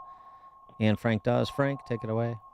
Good morning. 5 p.m., April 12th, 1945. Vice President Harry Truman just finished presiding over a session of the Senate and headed downstairs to his friend Speaker Sam Rayburn's hideaway office dubbed the Board of Education Room for an early evening drink and discussion of the day. When he got there, a message from White House Press Secretary Steve Early was waiting. Truman returned the call and was told to quietly and quickly come to the White House. This was rather odd. Truman had only met FDR twice in his official capacity as VP, nor was Truman FDR's first pick at the Chicago Convention in '44. As such, Truman was not privy to the details of the war or the Manhattan Project, but it must be something important. So Truman now walked out of his office, his heart racing. He had no idea. Why was he called? In his uncertainty, he quickened the pace, eventually getting to nearly a full sprint at age 60 through the halls of Congress to get to his limo. So much for subtlety. When he got to the White House, still perplexed, he was told by Eleanor Roosevelt that the president was dead. Truman asked, of course, if there was anything he could do. Eleanor responded, "No, is there anything, though, that we can do for you, as you are now the one in trouble?" God willing, Kamala will never have to repeat Truman's feat, as we would be the ones in trouble. I don't think she'll be elected either, but you never know, especially if tens of thousands of mail-in ballots arrive after the legal deadline and the supine and craven judiciary allows it. She could be president. In that case, thankfully, she chose, for VP, a rather fit man in Tim Walz, as he could do the Truman sprint in a pinch. I'm not so sure about all the other possible Dem VP choices, though. Maybe that is the reason Walz was chosen. Yeah, wonderful Eleanor Roosevelt impersonation. Of course, gosh, you put me in the room with Truman and Eleanor Roosevelt. That's how good it was.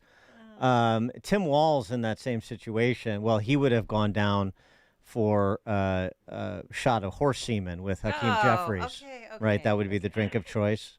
I don't know what after he ran 5 miles. What Truman and Rayburn toasted, but we know they preferred. Yeah. Eleanor Roosevelt.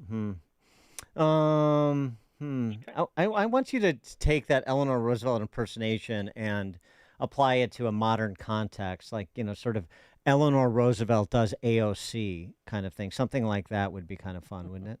Yeah, well, they had pretty much the same philosophy, although indeed a little more radical. But, indeed, yeah. And, also saw ghosts, spiritual advisors, that sort of thing, right? Wasn't that Hillary Clinton? Didn't Hillary Clinton consult Eleanor Roosevelt's ghost? No, I think or maybe it was Henry Wallace. I don't know. He was a mystic. Yeah. All right. Very good, Frank, as always. Thank you. In-depth history with Frank from Arlington Heights. Coming up at 7:07, we'll talk about the convention's impact on the race to November 5th with Dave Drucker from the Dispatch at 7:07. But now into the newsroom we go. Here's Mike Scott. The Obamas in Pritzker are expected to speak tonight at the DNC. Protesters breach the security fence outside of the United Center. White Sox lose to the Giants and the Cubs host the Tigers. WIND Chicago News Time, 7. A late-night send-off in Chicago. I'm Dave Anthony, Fox News. It's been the honor of my lifetime to serve as your president. And right after addressing the opening night of the Democratic Convention, President Biden's gone on vacation, wanting Vice President Harris elected to replace him. She'll be a president we can all be proud of. She joined and hugged him on stage after saying ahead of her Thursday speech, "Let us always remember, when we fight, we win." Hillary Clinton also took the DNC stage, critical of her 2016 rival. Kamala cares about kids and families, cares about America. Donald only cares about himself. Former President Trump's visiting battleground states. Kamala Harris is an economy wrecker and a country destroyer. Our country will be destroyed if she gets in. That was in York, Pennsylvania. Today, the former president will campaign in Howell, Michigan, outside Detroit.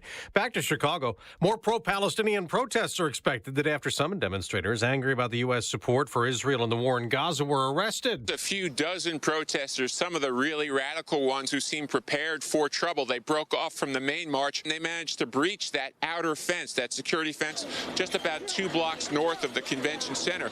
Some of them actually had sledgehammers and chains in their knapsacks. Most of the ringleaders wore masks. Fox's Steve Harrigan in Chicago as talks continue today trying to broker a ceasefire in Gaza. Israeli forces recovered the bodies of 6 more dead hostages Hamas kidnapped back in October. A senator will resign today. Bob Menendez is leaving weeks after the New Jersey Democrat was convicted of federal charges, including bribery and extortion. This the day after George Santos, who was expelled from Congress, pleaded guilty to fraud and identity theft and got emotional. I hope that by facing these consequences head on, I can begin to demonstrate my commitment to change and to earning your forgiveness. Santos faces prison time. America's listening to 61 degrees in Chicago at 7:02 on AM 560. The Answer, and good morning. I'm Mike Scott. Mayor Brandon Johnson welcomed the DNC to Chicago last night. This city of hard work and caring people is where Democrats will celebrate President Joe Biden and nominate Kamala Harris for President of the United States of America. Protests continue in Chicago during the DNC. Here's AM 560's Greg Bishop at the United Center. Demonstrators, some wearing masks and holding an array of signs.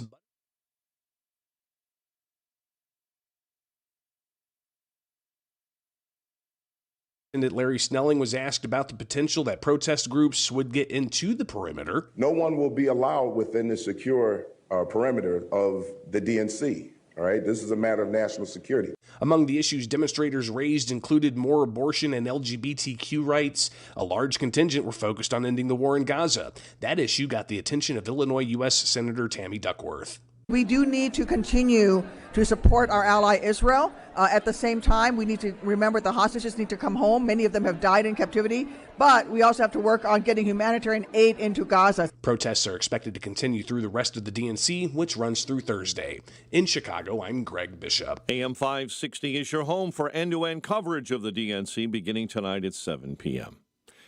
In other news, a 17-year-old is dead following a shooting in Chicago's Little Village neighborhood. The victim rushed to a nearby hospital where he died. There is no one in custody.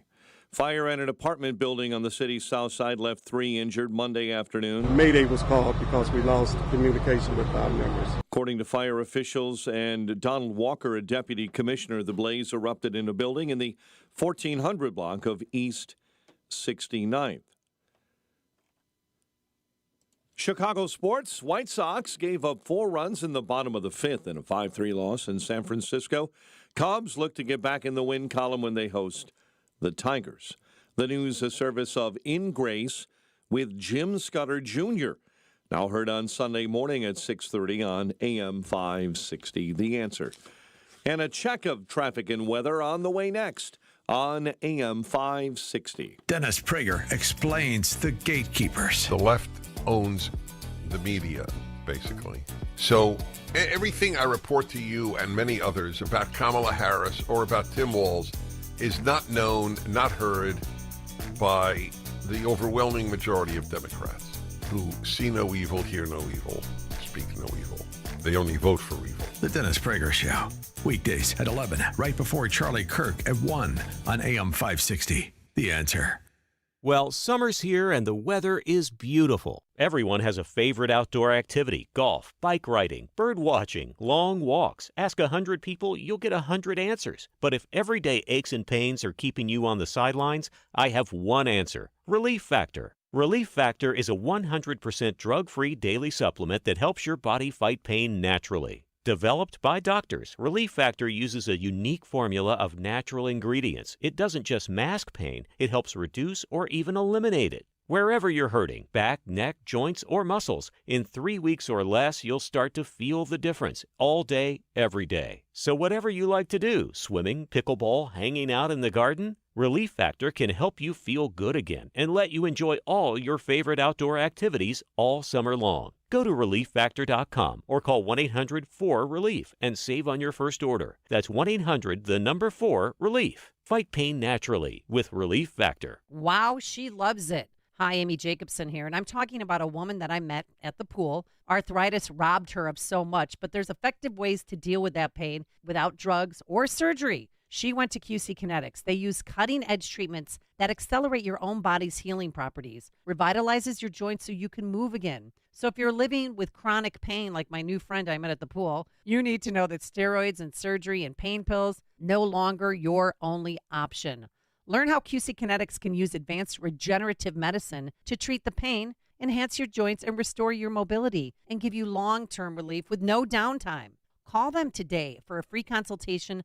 They'll walk you through the process, tell you how it all works. They have new locations in Crystal Lake and Gurnee, and Saturday appointments are available. 312-809-5955. Write it down, 312-809-5955. That's 312-809-5955.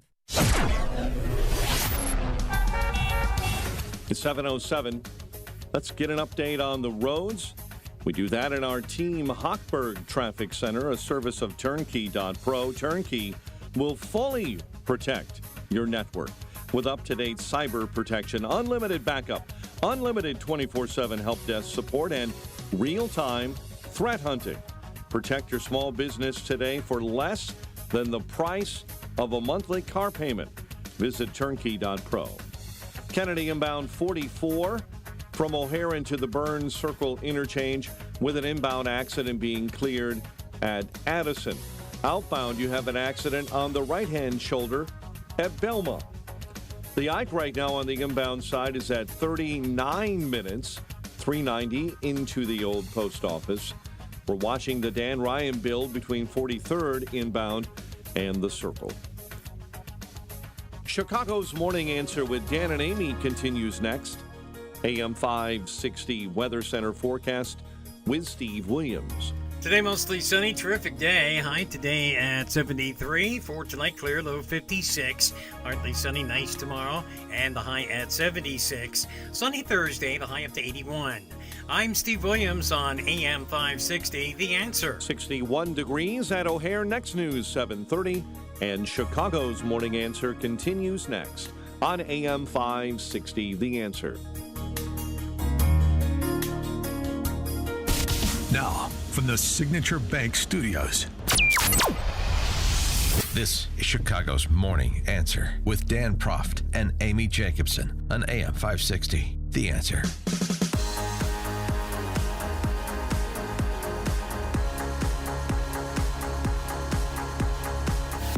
Top of the morning, Dan and Amy. The Amazon Post, none too pleased with Mamala's rollout of her USSR onomics on Friday. Vice President Kamala Harris' speech Friday was an opportunity to get specific with voters about how a Harris presidency would manage an economy that many feel is not working well for them.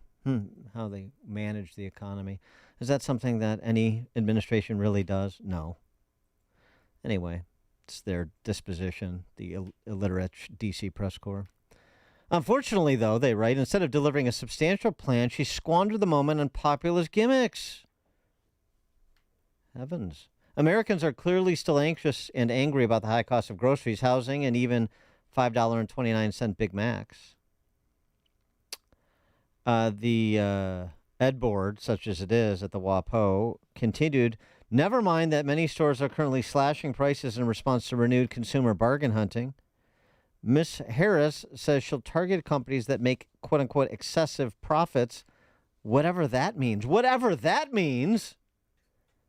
Oh, my. Good gravy. Whatever that means, it means whatever she says it means. It means whatever the central planner says it means. I thought the WAPO was on board with this. You know how I read this editorial? People making a big deal of it. Oh, she's lost the Washington Post. No, she hasn't. You don't lose the D.C. press corps when you're the Democrat Socialist nominee, when you're going to be the figurehead of the Bolshevik Revolution. You're not losing the D.C. press corps because they're in service to said revolution. They're sending a message. Would you please shut up? Would you stop talking and making our job more difficult? Don't talk. Let us try to engender this sort of cultural momentum behind you as a cultural figure that transcends politics. We've done it before. We can do it again. But if you keep talking, you're not good at it. You're running interference for our operation and your success. Although, just given that price controls were trotted out again, sort of almost concurrent with the passing of Phil Donahue, you have to play this clip. You have to play. I mean, this couldn't be more timely, even though it's... How old? Well, let's see. It's about 40 years old, 45 years old now, actually. Uncle Milty, Nobel laureate, Milton Friedman on Phil Donahue's show, having a discussion. This is back when people of competing worldviews could actually have a discussion and a debate. So as much as I disagree with Phil Donahue, two things. Number one, I appreciated that he had Milton Friedman on and you have this discussion face to face so people hear the arguments side by side. And number two, I appreciated Phil Hartman's impersonation of Phil Donahue for so long. So that brought a lot of joy. Okay. Milton Friedman with Phil Donahue on central planning. Listen up, Kamala and gang. When you see around... Oh, that's not good. That's not going to work. That must have been the day that Uncle Milty had indigestion. Okay. All right, we're going to have to have that corrected. All the years here, I've never heard that before. The slow-mo. Yeah, okay. We'll have to get that corrected and get to that clip because it's an important one. David Drucker joins us now, senior writer for The Dispatch, author of In Trump's Shadow, The Battle for 2024 and the Future of the GOP. David, thanks for joining us. Appreciate it. You got it. So, I mean, my sense of it, and the WAPO editorial kind of confirmed it to me, was that price control rollout and affordable housing business on Friday was a bit of a self-own by Kamala. That's not her sweet spot. That was unhelpful. Well, she's got a number of policies she's going to have to address one way or the other, or not address. So we'll see how it unfolds. Sometimes voters care about this stuff. Sometimes they don't. I've seen cases where voters just want to know you care and you're going to do something. You're going to try. And then, they don't get too concerned about the details. Other times they do get concerned about the details. They don't like them. Or they do, and that, can change things. We really don't know yet, I think, how much voters are going to be interested in details like this in the competition with Trump. I think we'll know more in September, particularly with the debate and how they square off against each other. Well, yeah, I think I agree with you generally speaking, but details when it comes to prices you're feeling on a routine basis, details on tax policy, child tax credits, and your once-a-year income tax liability to the extent you have any, since 40% of the country doesn't. Those can be a little bit distant and the discussion's a little bit more cryptic.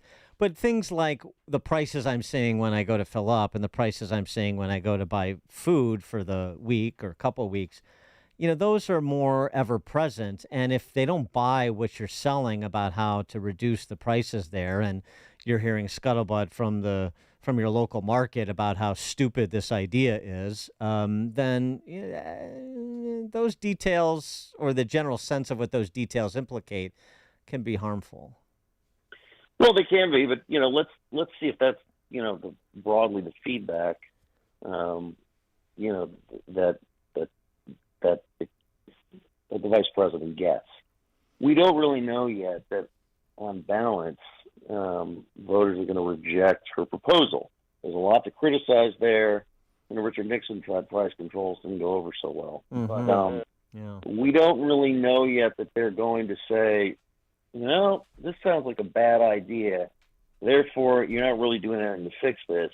They might say, I don't know, it's been criticized by some, but at least she's trying. I mean, I've seen this work both ways with Republicans and Democrats, where voters will just want the fact, they'll want you to address the issue and try. Other times, they'll actually pay attention to the solution in detail and, and act accordingly, whether if they like it or they don't. What's your sense of how yesterday's day one with the send-off of one Joe Biden went? Yeah, I think it probably went about as well as Democrats could have hoped. I mean, look, the people in the convention hall in the United Center arena were generally very happy. Talking to Democrats around town yesterday that are here for the convention and are working, volunteering for the convention or attending, we're really happy. And, yesterday what they had to do was balance the turning of the page with a send-off for Biden. Speech went long. There were, if you watched it like I did, maybe you remember why his candidacy wasn't going so well by the time he dropped out of the race. But it was a late-night speech, and now it's done, and the president's off on vacation in California, and so now it's Harris's show. So, we'll see how it goes.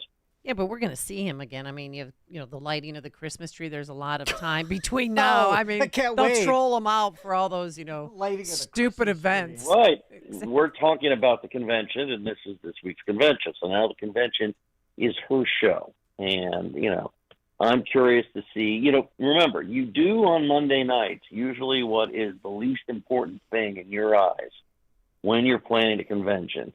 There are some people that just get to speak. There are some people that you don't know how important, how helpful it is to victory in November, but, you got to give them a slot. You do it Monday.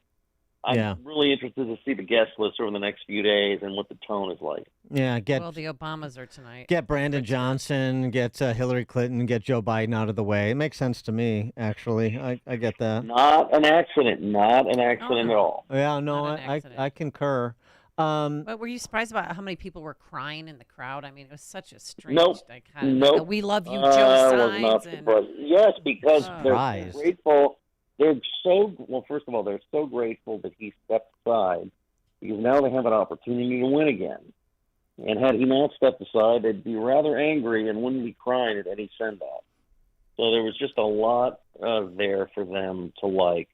And look, they generally are very pleased with his work product as president. If you're talking about Democratic activists who pay attention to legislation and policy, the people in that room think he's done a pretty good job. Obviously, a lot of people don't agree, but the people in that room, that's what they think. Yeah, they're very emotional people. This is why they come with their teddy bears and so forth, and their little hats and whatnot. Yeah, I get it.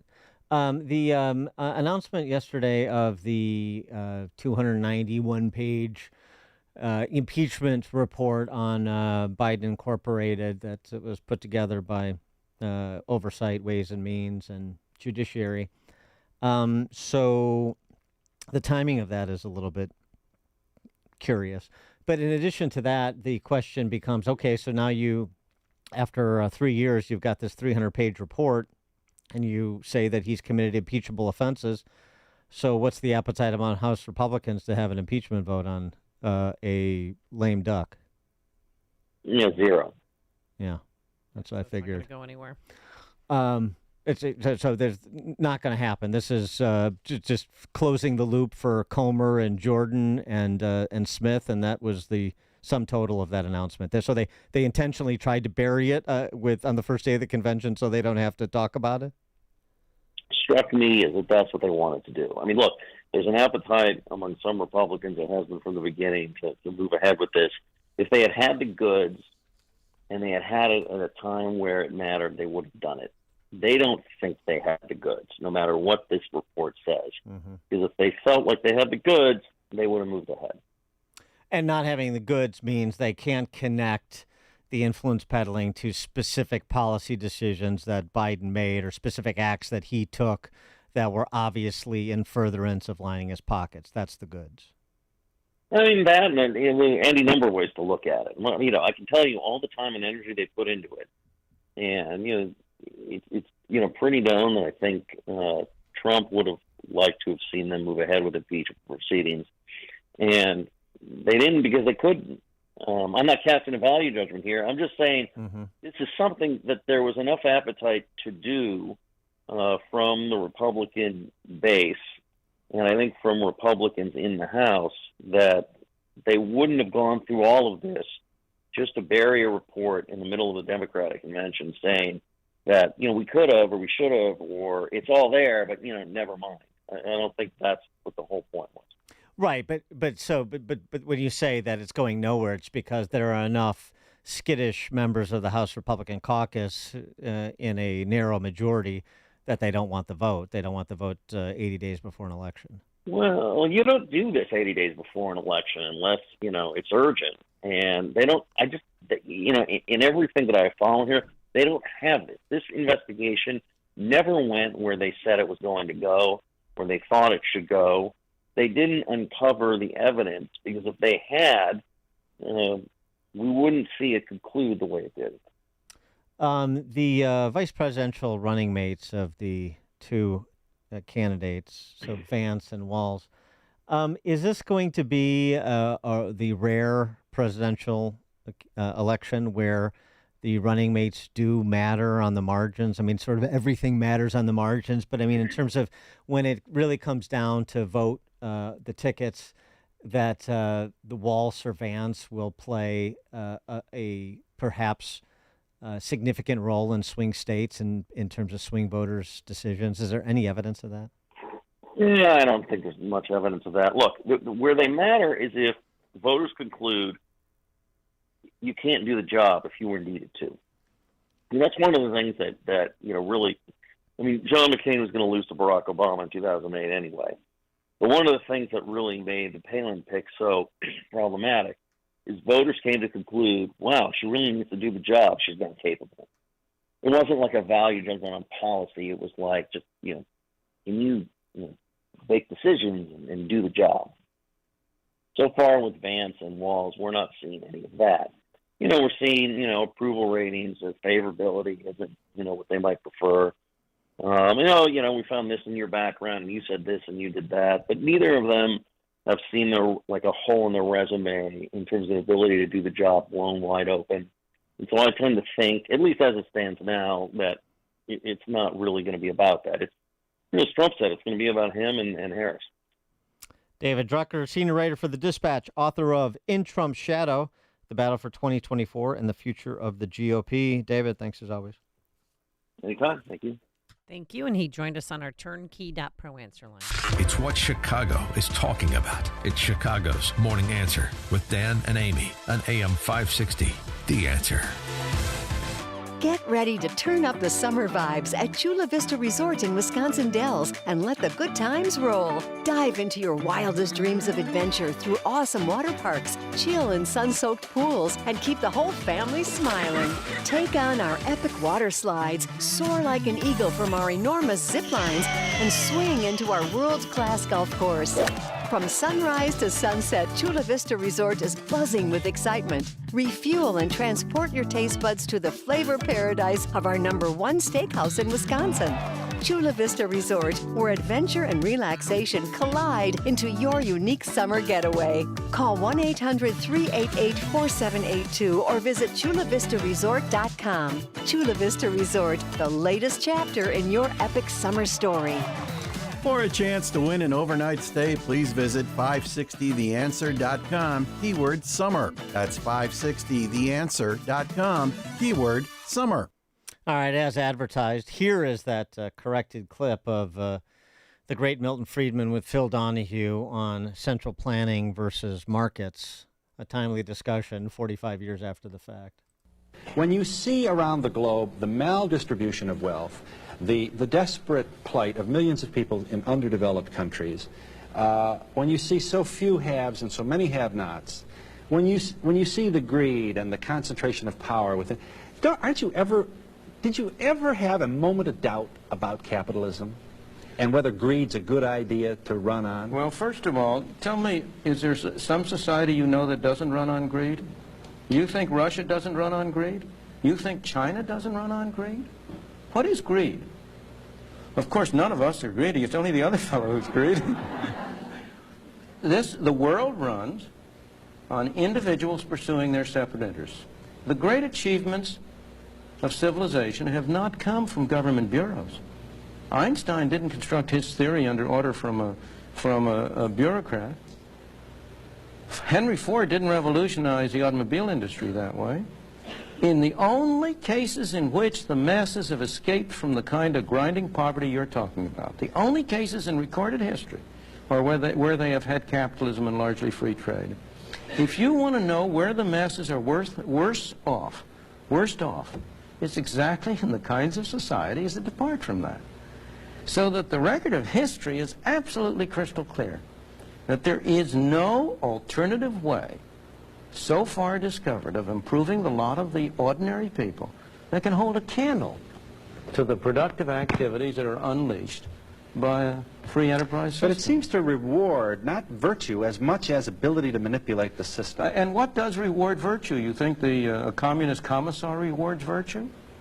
You think a Hitler rewards virtue? You think, excuse me, if you'll pardon me, do you think American presidents reward virtue? Do they choose their appointees on the basis of the virtue of the people appointed or on the basis of their political clout? Is it really true that political self-interest is nobler somehow than economic self-interest? You know, I think you're taking a lot of things for granted. And just tell me where in the world you find these angels who are going to organize society for us. Well, I don't even trust you to do that. So good. And we have this story out about Tim Walz. Speaking of the communist commissar, do they reward virtue? Tim Walz thinks so. During a lesson on the Chinese communist system in November of 1991, this from an article recently unearthed, Tim Walz explaining communism to the kids. It means everyone is the same and everyone shares. The doctor and the construction worker make the same. The Chinese government and the place they work for provide housing and 14 kilograms or about 30 pounds of rice per month. They get food and housing. Singing the praises of communist China the way that Comrade Bernie sang the praises of the USSR's puppet shows back in the day when he was on his honeymoon in the Soviet Union. It's really remarkable stuff. And so it also prompts the question, too, if what Milton Friedman has said is right, that the free enterprise, places where people are the best off is where free enterprise is the most robust, and places that are the worst off or the most is where it is not, where it is those central planners seeking virtue, as Phil Donahue naively believed. Then I guess if we all know that, then it necessarily must be the case that those people who oppose the free enterprise system, like the party who's convening in Chicago this week, must not want the best for the most, right? Coming up on Chicago's Morning Answer. At 7:37, we turn our attention to things local, but this week, local is national.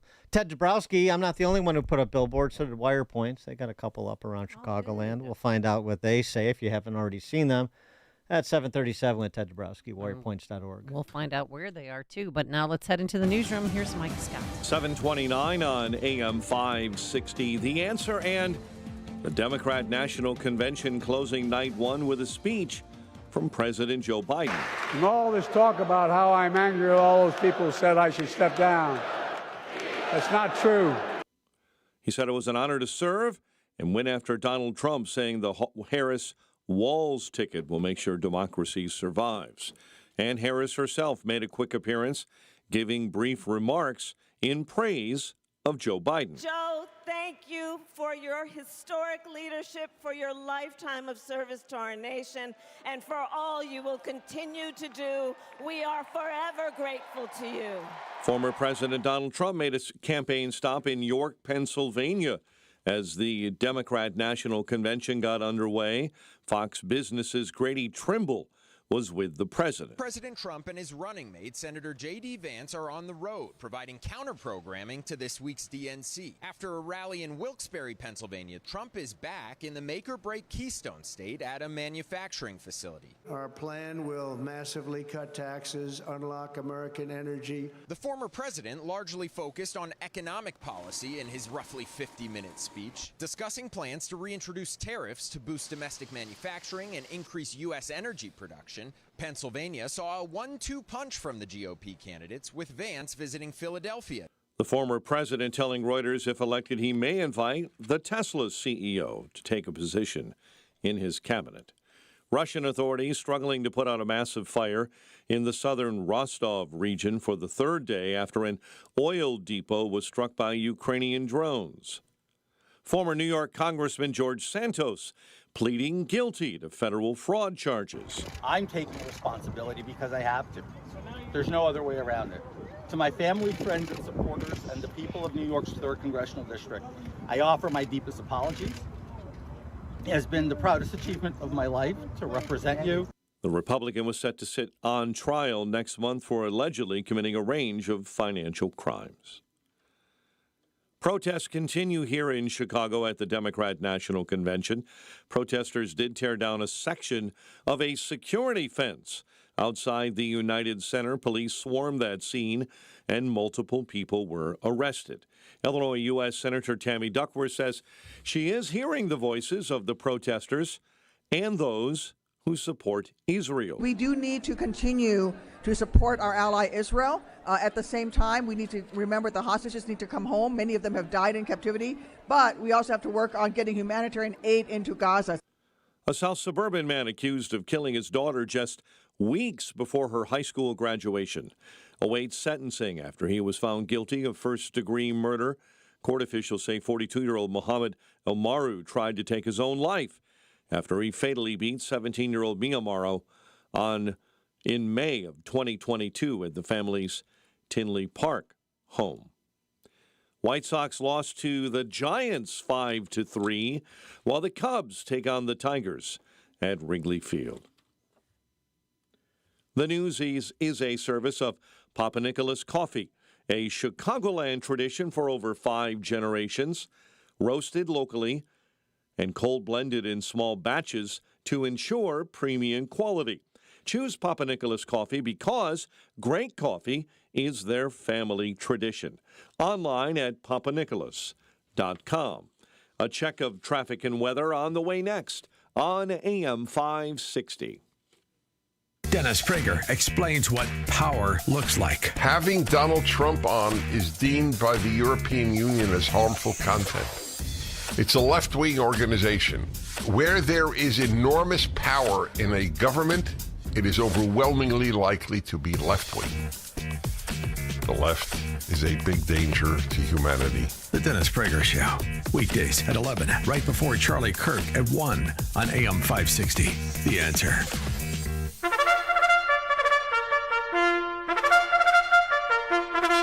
It's Reveille. Nothing speaks to Democrat values more than a mobile Planned Parenthood clinic offering free abortions and vasectomies during the Democrat National Convention in Chicago. As regards a vasectomy, news reports say that the procedure is only available on Monday, and there was already a waiting list for an appointment. Imagine the thought process. Hey, I'm a delegate to the DNC. Maybe I should just get my vasectomy done while I'm there. Procedure in the morning, and I can make it to the primetime speeches that night. Maybe we should all be glad these men aren't reproducing. Looking back, both Bill and Hillary Clinton's views of safe, legal, and rare from the 1990s sound downright prudish. In the last decade, the pro-abortion movement have taken what used to be a private decision fraught with emotional turmoil and turned it into something to be proud of and given little thought. Advertising campaigns have desensitized many Americans to what is really happening, the killing of human life. Marching for the right to abort an unplanned pregnancy moved to shout your abortion rallies to now advertising for abortion services provided in a van, like you're visiting a mobile library. Planned Parenthood Great Rivers has 9 centers in both Missouri and Illinois near St. Louis. They are the ones driving 5 hours to help out at the DNC for those in need of the morning after pill after a casual hookup. As with other policies, it proves once again that Democrats don't believe in self-control, advanced planning, or the value of human life. As John Adams said, our Constitution was made only for a moral and religious people. This week proves that's not any Democrat leader in 2024. I'm Jeannie Ives. To learn more about this issue and others, listen to my radio show on Sunday from 7 to 9 p.m. and sign up for my newsletter at breakthrough-ideas.com. Fellas, if you've noticed a lack of energy, motivation, and drive, it could be low testosterone. Don't wait. Get checked by the experts at Low T Center. They have over a decade of experience helping patients achieve life-changing results with testosterone therapy, or TRT. For established patients, they offer the convenience of physician-monitored at-home TRT with advanced, personalized plans that include both lab testing and self-inject medication. Go to lowtcenter.com now to book your appointment online. Low T Center, reinventing men's healthcare. Rosetta Stone is the expert in language learning. Get 50% off a lifetime membership. Visit rosettastone.com/radio today to purchase and learn for life. 7:36, let's check the roads in the Team Hochberg Traffic Center, a service of almostfreeteeth.com. Overpaying for dental implants is over. If you have Blue Cross Blue Shield, PPO, or FEP, you could save 90% off on average to get that smile back. Learn more at almostfreeteeth.com. Kennedy inbound, just about 1 hour from O'Hare into the Burns Circle interchange. You've got a vehicle fire inbound at Kimball. Delays on the outbound Kennedy due to an earlier accident near Belmont this morning. Ike inbound, 40 minutes, 390 into the old post office. The Dan Ryan, slow on the inbound side in the locals, 47 up through the circle.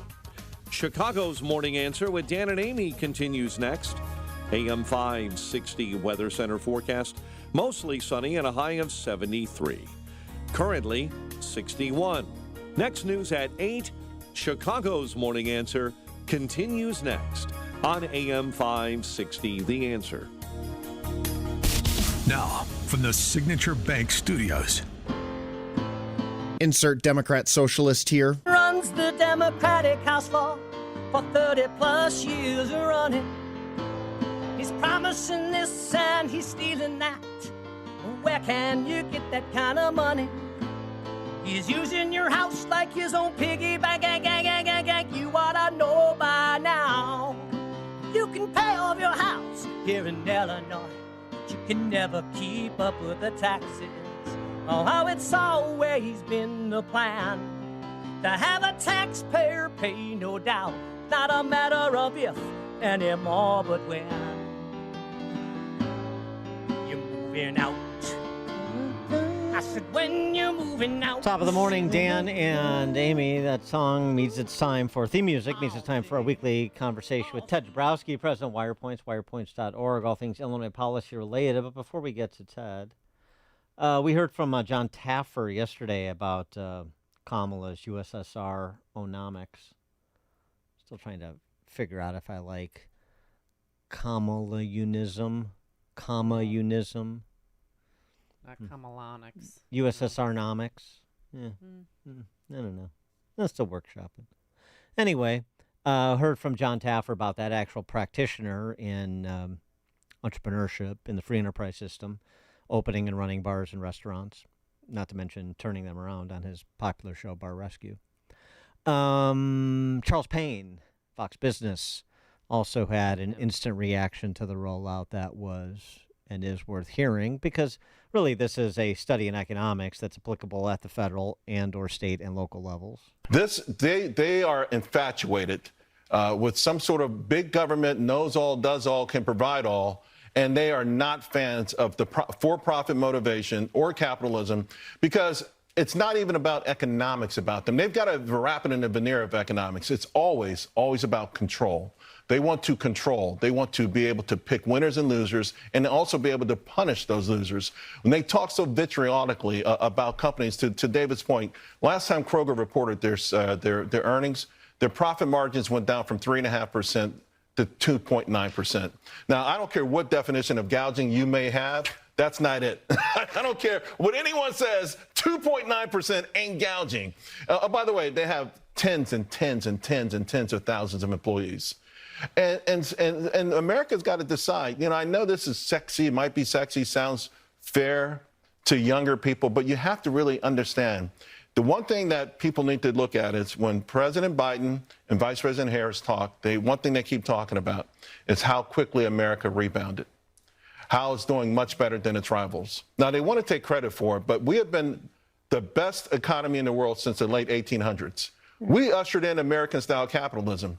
So they didn't do anything special, but the question is, if we are so great, why do you want to change us? Why do you want to change all of the things that made us the greatest country in the world? Why? One of the other things that goes unappreciated about this business of government price setting is talking about the big guys, the Krogers of the world. They'll be okay. They'll be okay under central planning. What'll happen is that the local grocery stores, the mom and pop stores, they get rolled up. Right. They can't make it. They get bought for a song by the big boys, and then, like you've seen with the backdoor takeover of the healthcare industry by the government. So all those small insurers get rolled up, and so you have essentially an oligopoly that's government-backed in the health insurance market. Well, that would be the same thing in the grocery market, ultimately, or at least maybe not ultimately, but that would be a middle step. And then you get to, formal government takeover administration like BLM Branded wants to do in Chicago. And that's when people start to starve. Ted Dabrowski, thanks for joining us as always. Appreciate it. Good morning, Dan. Good morning, Amy. Thanks for having me on. What we're seeing from Kamala's USSR onomics is nothing different than we see on a daily basis in Chicago. In fact, we're much further down the road. She just wants to impose price controls on private operators. Brandon Johnson's already taken us down the road to have our own grocery stores city-owned and operated. Yeah, why set prices when you can actually just own the damn stores, right, and Sure. then do it directly? So you're absolutely right. That's one of the reasons why the DNC convention is here, because we are the model for what they're looking for. And I know that Johnson and Pritzker would love to perfect it. They don't get to do it exactly the way they'd like, but it's, what Milt said earlier, all this stuff is all about, and other comments that have been made, is that you've got an economy that, these aren't professionals that run our economy here. These are, I'm not sure what word we want to use. They're not competent leaders. They're players. And they're dangerous because they don't trust markets. So therefore, they are the ones that have to be in control. They have to pick companies, have to pick winners and losers. They have to set prices. They don't know history, so they'd rather just control things their way rather than let the markets determine those things. Or they do know history, and they have bad motivations. I know that's always a difficult thing to believe about people having interests, ambitions that come at your expense, but they do. Yeah, well, that's true. I would say some don't and some do, right? And they're both dangerous in their own ways, right? Maybe one's more dangerous than the other, but I agree with you. Well, isn't it ironic? The federal government taxes us, 30%, and they suggest that grocery stores making 1.5% profit are greedy, when who's really greedy? Yeah, we see the greed when we have the highest taxes in the country pretty much here in Illinois, and we have the property taxes and the greed that goes with that, the fund for these amazing pensions that we pay out, and duplicated governments and bureaucrats and all that. That's where the greed is. But they play the game better than the average Joe does, and so that's why they win. 30% is your marginal tax rate. Boy, that must be nice. I tell you, just real quick, and I tell you what they forget is that they complain about a Kroger, but in the real free market world, you allow for a lot of competition. Right now we have a corporate capitalism kind of thing where we kind of hurt competition, but with real competition, we'd have better products, lower prices, et cetera, et cetera. But they bastardize competition, and therefore that's why they think they have to step in. Yeah, and it's the same old, cleaning up your own messes, right? This is there's a Groucho Marx line about this, misapplying the wrong remedies to the messes that you make, and so part of it was this $25,000 housing allowance too for people to make housing more affordable for people and so on and so forth. Casey Mulligan, an econ professor at the University of Chicago, tweeted out, I'll let others argue the effect of inflation on housing costs, but here are 16 other ways that the Biden-Harris made new houses more expensive whether owned or rented by tightening regulations on, and he's got the citations, but I'll just list, tightening regulations on microwave ovens, conventional ovens, stovetops, refrigerators, freezers, washing machines, dishwashers, clothes dryers, water heaters, air conditioners, ceiling fans, furnaces, boilers, heat pumps, lamps, and light bulbs. The regulatory piece of this, too, is another part of the conversation. So they make a mess and say, we're going to come here as the savior. We're going to give you something on the front end while we've been taking you apart on the back end and hope you don't make the connect the dots. Yeah, and then you have to add to that, right? When their policies don't work, it wasn't that it didn't work; they just didn't do enough of it. So they got to do more of it. And make it bigger. This is what I found. They pile policy fixes on top of policy fixes, and what you get is a mess that you can't figure out what the hell's under there after they're done. And that's what makes it so hard to reform things, because you've got to unwind tons of junk. And it's hard to peel back those Band-Aids because there's so many of them. So you being wirepoints.org, put up a couple of billboards around town to welcome the new Bolsheviks from around the country, as did I. And what do yours say? I saw yours. Yours are nice. Mine are better, but yours are nice. Oh, yes. Let's compare billboards, shall we? Different style, different brands. Right? Yes. Well, what do they say and where are they? Well, so they're on one's on 294, right there at Devon Avenue. So when you get off the you go on 294 right after that, after the airport. There it is, and then another's on Jane Addams coming right into the city. And they're one of the bigger ones, digital, more affordable. Mm-hmm. And what we wanted to do is just get the facts out, simple, clean facts within the WirePoints brand. So less rhetoric and more fact. And the fact is, Illinois is shrinking in population. The fact is that Chicago has the highest unemployment rate in the country among the big cities. The fact is, violent crimes are up. We're trying to get the facts out because we're not going to hear them at the DNC, and the media's not going to report them outside of your radio station and probably the Fox network. Yeah. So what do you focus on? You just focus on what you just said, the highest unemployment rate in Chicago, highest unemployment rate of a big city, and the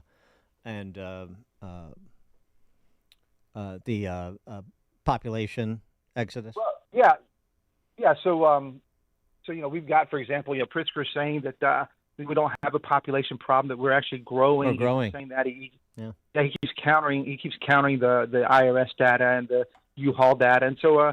We put it out there just in the last 3 years alone. We've lost 241,000 people.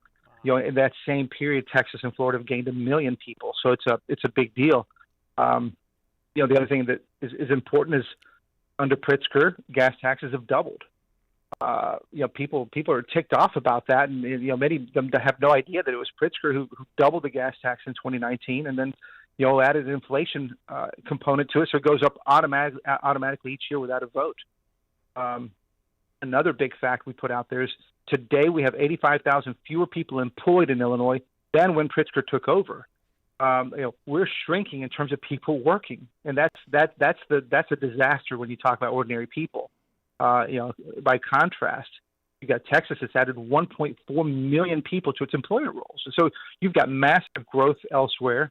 We're shrinking here, and of course Chicago, where the DNC is, highest jobless rate in the country, and and if you take it to blacks, it's the highest in the country for big cities. So we are not doing anything that the DNC and those guys say that we're doing in terms of Democrat policies helping ordinary people. It's the exact opposite here. It's the exact opposite. People suffer, and it's why they leave. It's We have 400,000 fewer blacks in Chicago right now than we did 30, 40 years ago. That's a massive number. I saw Sean Fain, the head of the United Auto Workers, doing his routine yesterday, and it really is a routine with his little T-shirt and his Workers of the World Unite rap yesterday at the DNC. But UAW has some issues with this workers' paradise called Illinois. Stellantis, they're preparing to file grievances and potentially strike out Belvedere Way. What? In Illinois? Worker paradise? What?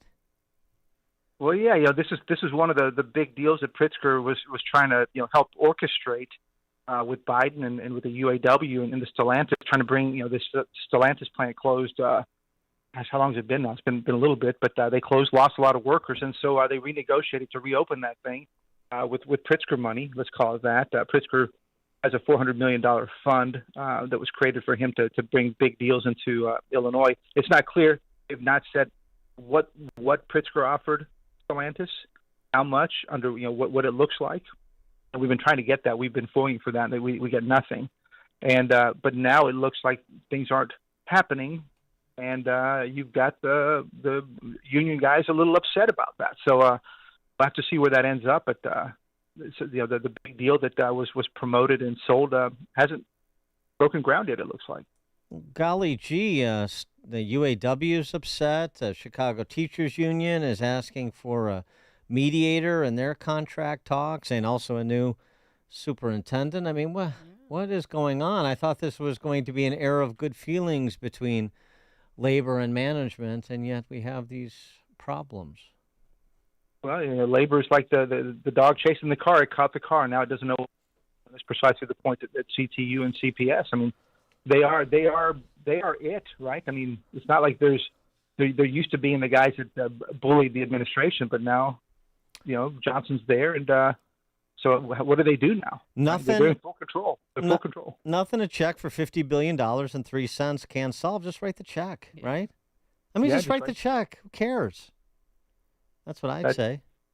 Well, it's big numbers. I don't know if I believe the numbers right now, but they're saying that CPS is saying that, and if CPS is saying that it's turned into a real pretty good match between CPS and CTU, but they're saying that there could be a $4 billion hole in the next few years if that contract is signed. And so whatever. I mean, that is bankruptcy, blah blah blah blah blah. But we'll see what happens. Yeah. Just write the checks, even if they bounce. Who cares? Somebody will come along and pick it up. And so what? Remember, no, Stacey Davis Gates, $50 billion and 3 cents. $50 billion and 3 cents. Mm-hmm. Yeah. Ted Dabrowski, President of WirePoints, wirepoints.org. You can enjoy the wirepoints.org billboards welcoming the Bolsheviks to town for at least the next week, right, Ted? 2 weeks, yeah. 2 weeks. Wonderful. Ted, thanks as always. Thank you, guys. You're the best, and he joined us on our turnkey.pro answer line. Connect with Dan and Amy using the AM 560 mobile app. Download it today at 560theanswer.com/mobile. Support our police and hire the police to personally protect you. You've watched the news. Rising crime has been affecting our everyday lives in Illinois more and more these days. Blue Star Security can protect you, your business, or your place of worship. Blue Star Security is the only security company in Chicago with over 900 off-duty police officers, all W-2 employees. I'm Anthony Varchetto, president of Blue Star Security and a 20-year law enforcement veteran. The Blue Star team is made up of over 900 state-certified active and retired law enforcement professionals. We serve businesses and private organizations with supply chain and special event security, and also protect our loved ones at places of worship and schools all across the Chicagoland area. Blue Star Security's technology allows mobilization of off-duty officers quickly and efficiently. Our primary mission is to provide unparalleled protective services for each assignment with integrity, while maintaining our commitment to community service in the Chicagoland area. Visit online to schedule a free security consultation at bluestarsecurityllc.com. That's bluestarsecurityllc.com.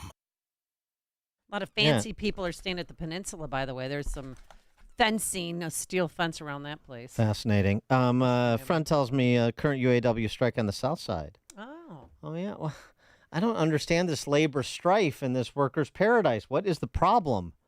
That guy would not shut up yesterday. I mean, he kept talking, and everybody was on their phones not listening. Another phony tough guy. Yeah, he was acting all tough. All right, Dan, how is your elbow feel? Don't turn that microphone off. What? We have to check in with you.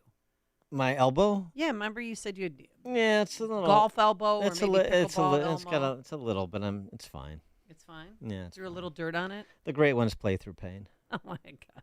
Well, if the pain persists, may I introduce you to QC Kinetics? You don't have to go under the knife or take pain pills, cortisone shots. Forget about that. Use your own body's healing properties and revitalize your joints so you can move again. We're talking about QC Kinetics. Regenerative medicine, folks. Learn how QC Kinetics can use advanced regenerative medicine to treat that pain, enhance your joints, and restore your mobility. Whether it's arthritis, bone-on-bone, constant pain, or if you have an injury, check them out before you do surgery. It is a free consultation. You have nothing to lose. They will walk you through the process, show you how it works, then you decide. They have new locations in Crystal Lake and Gurnee and Saturday appointments. So here is the number to call, 312-809-5955. That's 312-809-5955. 312-809-5955. Hey, buddy. Good to see you back on the golf course. You must be feeling better, huh? Yeah, I finally got my blood pressure under control without all the medication side effects. Wow. New doctor? No, a superfood juice, believe it or not. A juice? Yeah, it's called 120 Life. It's got ingredients like pomegranates, tart cherries, 6 natural ingredients that have shown to control blood pressure. Huh. Yeah, it tastes great and has worked wonders. Awesome. Are you getting a golf cart? Nope, I'm walking the course today. Wow. You got any of that 120 Life on you? Try 120 Life risk-free and get a 2-week trial pack. Order the 8-ounce drink or powdered mix. Go to 120life.com and use coupon code 560 to save 15% and get free shipping. They're so sure it can noticeably lower your blood pressure in 2 weeks, they'll give your money back if you're not satisfied. Order now. 120life.com. Use coupon code 560 at checkout to save 15% and get free shipping. One of the most important decisions you can make as a parent is where you send your kids to school. But these days, it's never been harder to know which school is best. Public schools have changed a lot, and you might be thinking about sending your child to a private Christian school. But you also know that private school can be expensive, and in this economy, you might think it's not an option. Well, think again. With halfpriceschools.com, you can purchase tuition vouchers for half the price of normal tuition for private schools. For nearly 10 years, halfpriceschools.com has helped families from all over Chicagoland make the dream of private school a reality. And that can be the reality for you and your child, too. Just go to halfpriceschools.com, search for a private Christian school near you, and purchase a voucher. It's that easy. Visit halfpriceschools.com. That's halfpriceschools.com. Do you have jewelry with sentimental value that needs repairing? Hi, it's Mike Gallagher. I'm a customer of family-owned Roland's Jewelers in downtown Libertyville because it's a place I trust. Their in-house master jeweler does impeccable work, and jewelry comes back repaired in perfect condition and looks the same as the day you bought it. It's a great feeling. Roland's also specializes in custom design. They'll work with you every step of the way to make your dream jewelry idea come to life. The Rollins family is expertly trained to give you outstanding customer service, earning 5-star Google ratings. Now that's impressive. Visit Rollins Jewelers' beautiful showroom in downtown Libertyville for all of your jewelry needs. Visit RollandsJewelers.com. That's ROLLANDS Jewelers.com, or call or text them at 847-918-7300. 847-918-7300. Rollins Jewelers, a family-owned jeweler you can trust. AM 560, The Answer. All right, coming up on Chicago's Morning Answer. At 8:08, we'll address what the big guy had to say about the women's electoral or some sort of power that women have or don't have that he was talking about. I'll try to decipher that at 8:08. And then about Medicare, too, or Medicaid. Meta what? Today, sunny, a nice day, a high of 73 degrees. It's 8 a.m. WIND, Chicago. The president's primetime spotlight ended up late-night TV. I'm Dave Anthony, Fox News. All this talk about how I'm angry at all those people who said I should step down. That's not true. That turned into a "We Love You, Joe" chant for President Biden, whose send-off at the Democratic Convention in Chicago didn't start till after 11:30 Eastern, ended after midnight. Convention officials are reportedly blaming the applause that interrupted speaker after speaker, forcing them to cut out elements of their program so they can get to the president quicker. During his remarks, the president mentioned his legislative accomplishments while encouraging voters to rally behind Vice President Kamala Harris. Fox's Madeline Rivera. The president also took swipes at former President Trump. Think of the message he sends around the world when he talks about America being a failing nation. He says we're losing. He's the loser. He's dead wrong. And the president hugged Vice President Harris on stage, supporting her to be elected to replace him. Let us fight for the ideals we hold dear. Now, to counter the Democratic Convention, former President Trump's going to battleground states, Michigan today, after a trip to Pennsylvania, saying a President Harris would destroy the country. Our plan will massively cut taxes, unlock American energy. The former president largely focused on economic policy in his roughly 50-minute speech. Pennsylvania saw a 1-2 punch from the GOP candidates, with Vance visiting Philadelphia. Fox Business Network's Grady Trimble in New York, referencing Trump running mate J.D. Vance. There have been pro-Palestinian protests in Chicago near the Democratic Convention site. Some broke through a barricade and got arrested, demonstrating against U.S. support for Israel in Gaza, where Israeli forces have recovered the bodies of 6 more hostages. We haven't been told how or when they died, but all were taken during the massacre by Hamas on October 7th. That's Fox's Jonathan Savage. Secretary of State Anthony Blinken is in Egypt trying to broker a Gaza ceasefire. America's listening to Fox News. 61 degrees at 8:02 on AM 560. The Answer. Good morning.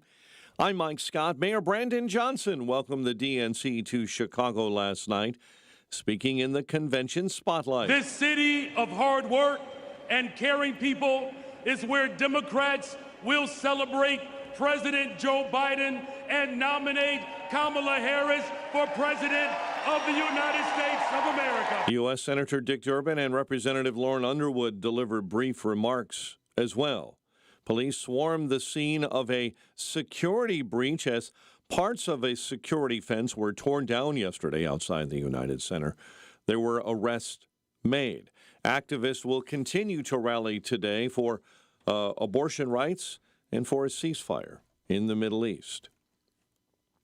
Illinois House Speaker Chris Welch rallied Illinois Democrats yesterday, dismissing taxpayer concerns that once Democrats have the convention finished, it will be back to reality in Illinois with high inflation on food, energy, and skyrocketing spending and taxes. What we have seen is unprecedented job growth under this president. We've seen unprecedented investment in America through the Infrastructure Act. We've seen so many great things happen under President Biden, things that we haven't seen since FDR. In other news this morning, a 17-year-old is dead following a shooting in Chicago's Little Village neighborhood. It happened yesterday in the 3800 block of West 26th. And a fire at an apartment building on the city's south side left 3 injured, including 2 Chicago firefighters. White Sox lost in San Francisco 5-3. Cubs and Tigers at Wrigley Field tonight. The news, a service of Crosscom Public Adjusters. If your home or business has an insurance claim, Crosscom will help you get what you need and have coming to you. They've helped thousands. CrosscomPublicAdjusters.com. 8:04. Time for the AM 560 Business Beat, a service of Signature Bank. Visit signaturebank.bank for all your commercial banking needs. Now the latest from the Fox Business Network. I'm Elizabeth McDonald, and this is the Fox Business Report. Boeing shares are down nearly 2% after the company found cracks in the structure of 777X jets. It has more than 500 orders for the new plane, which is expected to start delivering next year. Boeing is grounding its 4-plane test fleet while it replaces a faulty component. Eli Lilly shares are up 0.5%. The drug giant says its medications Zepbound and Mounjaro help people with obesity to avoid getting diabetes even months after stopping the medication. Homeowners are still pulling back on big projects. Lowe's earnings topped forecasts, but its sales declined 5.5% in recent months. The drop was attributed to slower sales of more expensive items and unfavorable weather. Lowe's also is lowering expectations for the year. That's your Fox Business Report. I'm Jenny Cosola, invested in you. 8:05, a check of traffic and weather on the way next on AM 560. Charlie Kirk knows who's running this country. Elon Musk and Donald Trump do not need to be in this fight. But there's something very special.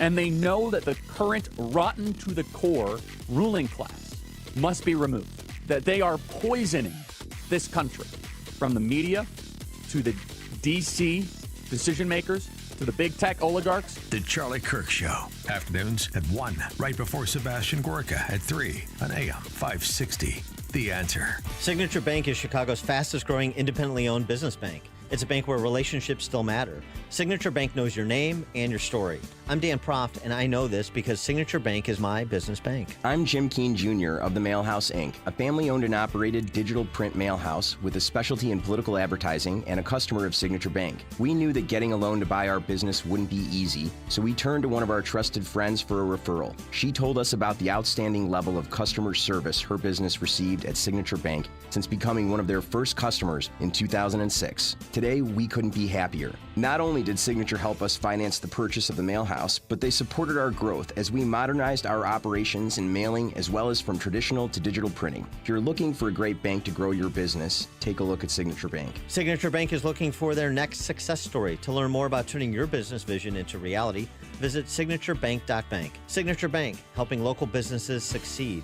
Member FDIC, Equal Housing Lender. Diabetes, high blood pressure, anxiety meds, everyone's on them. If you're a 40-year-old male, maybe a bit porky, and you may even have type 2 diabetes, $1 million of term life insurance may only cost you about $100 a month.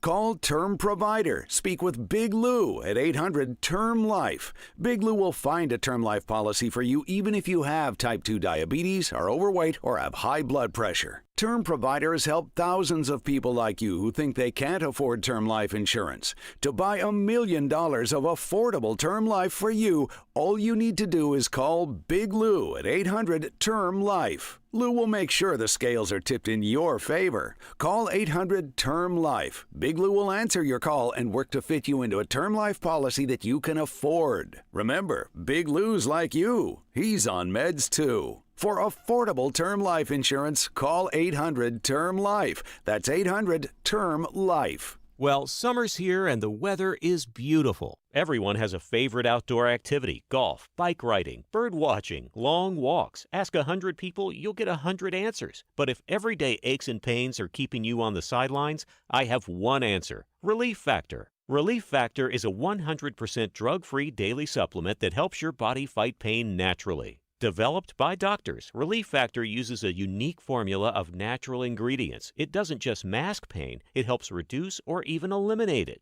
Wherever you're hurting, back, neck, joints, or muscles, in 3 weeks or less, you'll start to feel the difference all day, every day. So whatever you like to do, swimming, pickleball, hanging out in the garden, Relief Factor can help you feel good again and let you enjoy all your favorite outdoor activities all summer long. Go to ReliefFactor.com or call 1-800-4-RELIEF and save on your first order. That's 1-800-4-RELIEF. Fight pain naturally with Relief Factor.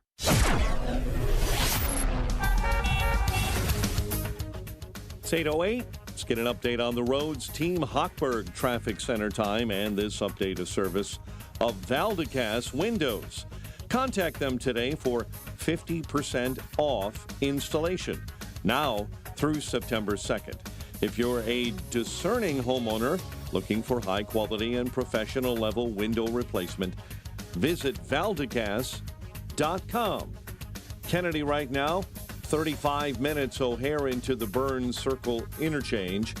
We're seeing delays on the Ike outbound with a right lane blocked with an accident. It's outbound at Cicero. Accident left lane blocked on DuSable Lakeshore Drive. Southbound right before Roosevelt Road. I-80 disabled vehicle on the right-hand shoulder. It's westbound at Richards.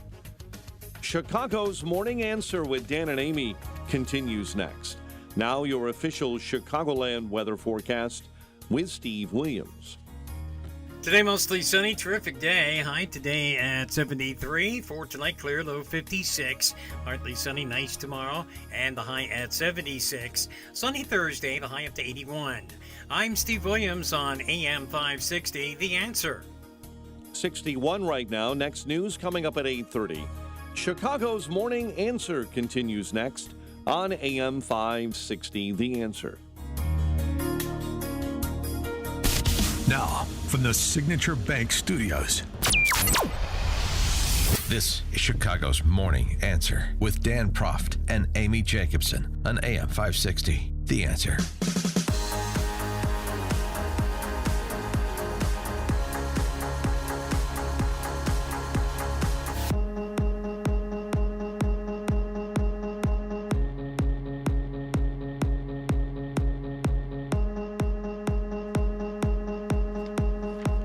Top of the morning, Dan and Amy. So the big guys fairly well last night, whether he wanted it or not. Featured some moments of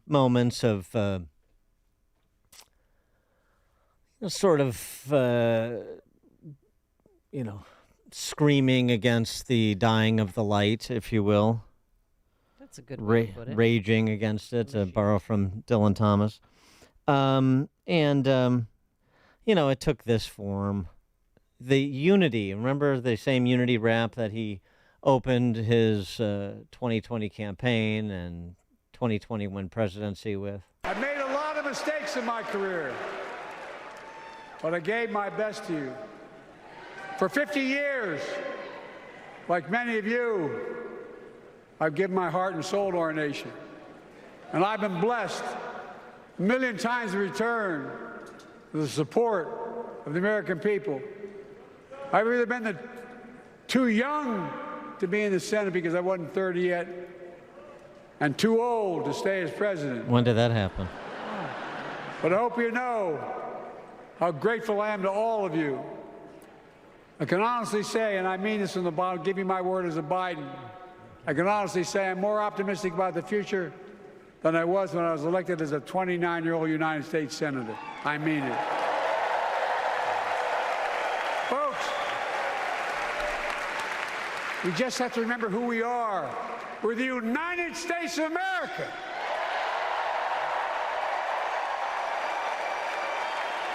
And there's nothing we cannot do when we do it together. Yeah, that's a real yawner. As the Wall Street Journal opined, whoever wins will inherit a country more divided and dispirited than when Joe Biden was elected. That is the unfortunate legacy of the Biden presidency. Well, it is. People are worse off, and everything has not been done with this phone. I mean, it's phony no matter who says it. This phony, we're going to do it. We're going to do whatever we're going to do. We're going to do it all together. All 350 million of us are going to do it together. Well, that's not going to happen. That's a politicians can't. But at least let's recognize that it's so. It seems that we buy into that on the center right, and then they take advantage of the fraud that they're perpetrating. Like they're waiting for consensus to do anything. Is that what you've seen? Ever? And so to me, it seems like the one thing that's lacking right now from the Trump campaign is not, good messaging on particular topics and exposing the real records of Kamala and Field Marshal Tim and the hypocrisy and so forth. It's a unifying, emotional, cultural message about the choice here, but where the country is at and what the implications of November 5th are. There's a lot of ads going like this, and this is a Trump super PAC on Kamala's time as district attorney in San Francisco. And this is good. This is definitely part of the messaging. Okay. Telling individual stories like the story of Amanda. I was robbed. They tried to run me over with a getaway car. He almost killed me right over here. He was laughing as he fractured my skull. Amanda's attacker was an illegal immigrant drug dealer, arrested twice before, but released by San Francisco DA Kamala Harris. If Kamala Harris hadn't let him out, this never would have happened to me. Kamala put violent illegals, convicted felons, back on the streets. Kamala just doesn't care about protecting people like me. Make America Great Again Inc. is responsible for the content of this advertising. Okay. I mean, it's good to tell real-life stories, the real-life implications of the decarceration, of the defund, decarcerate politician, defund, deprosecute, defund, non-prosecute, decarceration. I should get my 1, 2, 3s in order. Prosecutors like Kamala Harris, who Trump has pointed out was essentially Soros-funded prosecutor zero. And Soros found success across the nation, as we well know, including here with Kim Foxx, who, by the way, has already reversed what she said about prosecuting protesters.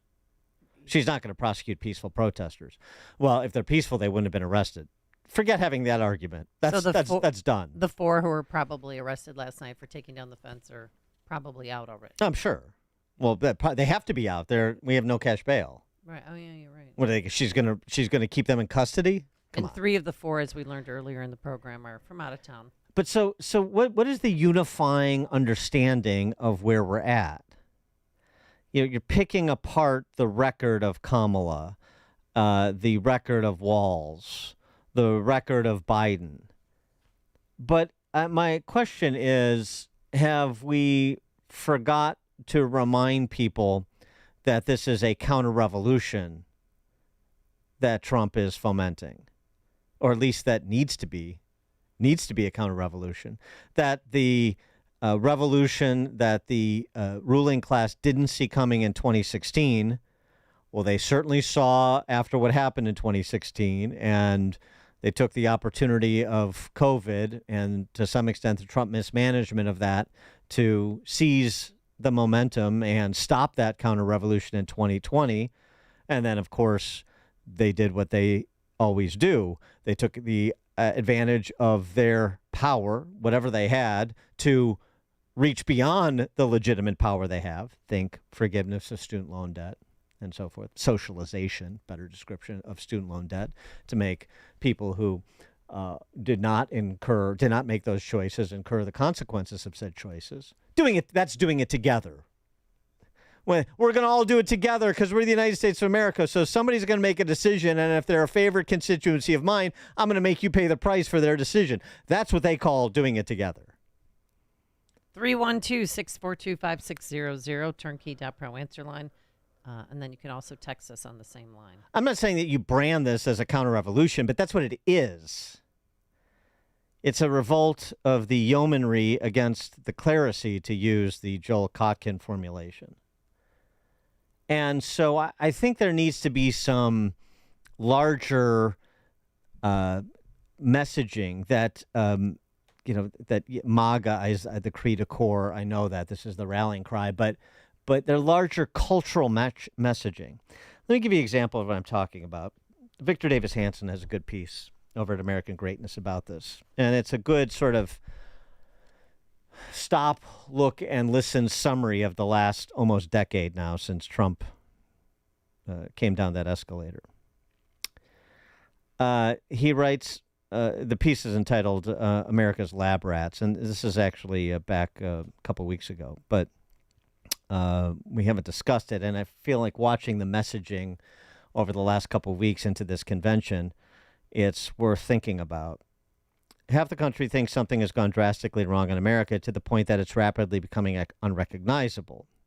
Millions feel they are virtual lab rats in some grand research project conducted by entitled elites who could care less when the experiment blows up. In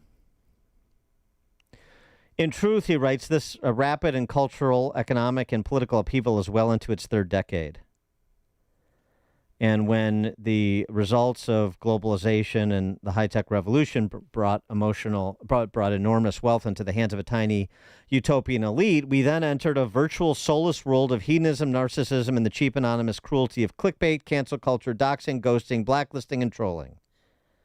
The toxic COVID lockdown and the DEI racist fixations that followed the George Floyd death only accelerated what had been ongoing during the 3-decade devolution. Pretty good description, general description of what's happened and happening. He goes on to say, a sort of atheistic reverse Calvinism arose. The elite left-wing money classes were left-wing and moneyed precisely because of some sort of fated reward for their obvious innate superior virtue and wisdom, even as millions fled from failing blue states to their freer, more prosperous red counterparts. An entire moral vocabulary of condemnation followed to stigmatize those who supposedly lack the know-how or morality to appreciate their elite benefactors. They were called clingers, deplorables, irredeemables, hobbits, chumps, dregs, and crazies. That was the parlance of Obama, Clinton, Biden, McCain, never Trumpers. Their targets were the relics of a vanishing America who did quirky things like salute the flag, go to church, believe there were still only two sexes, honor America is always better than the alternative, and believe they were the muscles that kept the nation fed, fueled, and housed for one more day. The chief characteristic of the 21st century American Revolution's vast recalibrations in wealth was not just the transition from the muscular to the supposedly cerebral economy, but from the right to the left.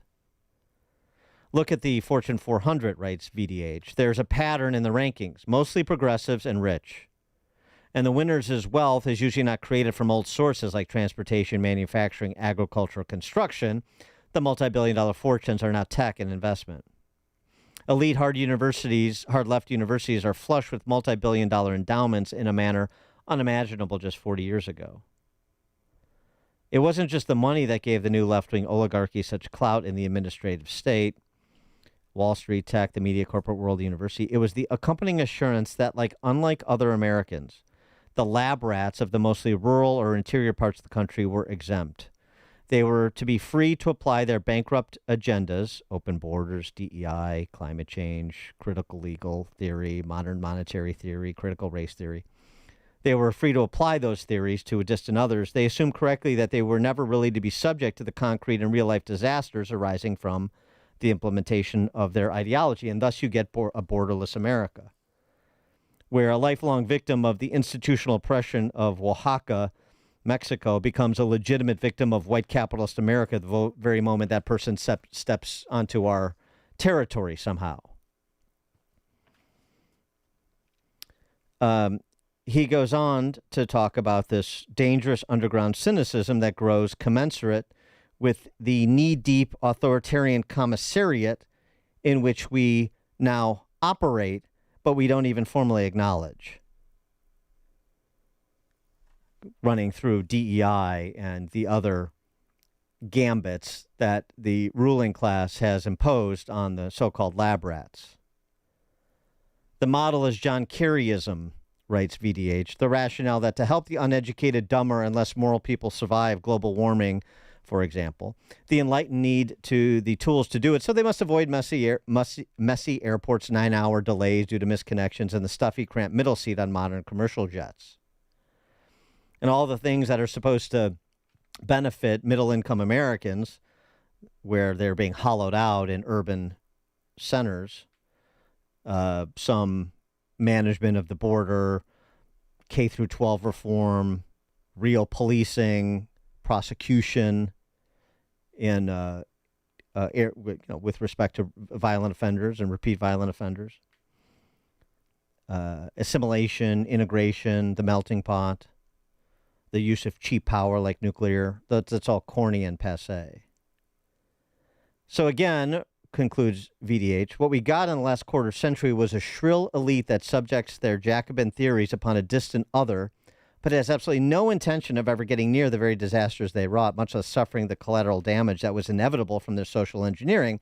Or, to put it another way, they were to be our few genius white-coated researchers while we were the many expendable lab rats. Right. That's what this has been about for more than a decade. And to me, it seems like that is being diluted a little bit by missing the forest for the trees. Yes, you pick out a specific story like Amanda's to talk about lawlessness in the inner cities, and you pick out a story like Lake and Riley to talk about the consequences of open borders. You can talk about the displacement of blue collar workers in Rust Belt states. That's all well and good. Talk about the silliness of Soviet style price controls to address food costs. But then you need a unifying theme that encapsulates what's happening, that essentially explains to these people that are open-minded and, as the Wall Street Journal said, more divided and distressed than they were when Joe Biden took office, that explains the world around them with an idea that you're giving them a direction that is going to be taken under your leadership. I'm talking obviously about Trump, because we know the direction that's going to be taken under Kamala Harris, the same one we're on now with Biden. And it's that unifying message that I'm not seeing driven home with the sort of urgency I think is required. 312-642-5600, turnkey.pro, answer line and text line. Chuck in Delavan, Wisconsin. You said something about fed, fueled, and housed.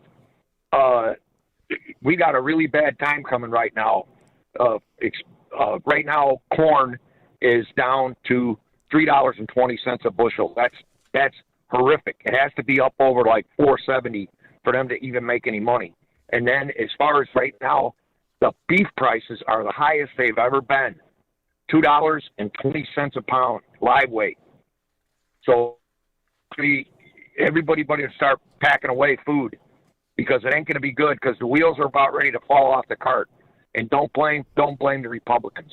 Thank you very much. Thanks for the call, Chuck. Well, yeah, and we're seeing stories like the Labor Department is going to revise the number of jobs created over the course of the last 12 months by 1 million, indicating that the job market wasn't quite as robust as we were being led to believe it was, perhaps. We have stories like this. In 2014, fewer than 10,000 migrants crossed the Darien Gap, Central to South America, connecting South and Central. Last year, more than 500,000 did. And another surge is expected as a result of Maduro winning re-election in Venezuela. So, not to mention, given the incentives that have been presented by an administration that it has sent the signal that we will import anyone who wants to come whenever they want to come and under any terms they want to come. So it's not going to stop. And it seems to me that these are all what Chuck is talking about, and these other data points and issues, all coalesce under a larger understanding of what's happening and at whose hands it's happening. And I think that larger understanding needs to be delivered in a succinct way that clicks with people. And that's what I'd like to see from the Trump campaign in the final, 75 days, the post-Labor Day sprint. Grant in Rockford. Good morning, you guys. Listen, I personally don't think it's messaging. I think that the voting block cake is baked, so to speak. People either like Trump or they hate him. He got 81 million votes in 2020, and I doubt he's lost any. I mean, you guys know the visceral hate that people have for him. It's completely unfounded. I don't think anything he says is going to be able to change your awfuls, your angry white female leftists, or that's not the target audience. Know your audience. That's not the audience. So who is the audience? The audience is well. Look at the polling, Grant. Look at polling, for example, in Wisconsin.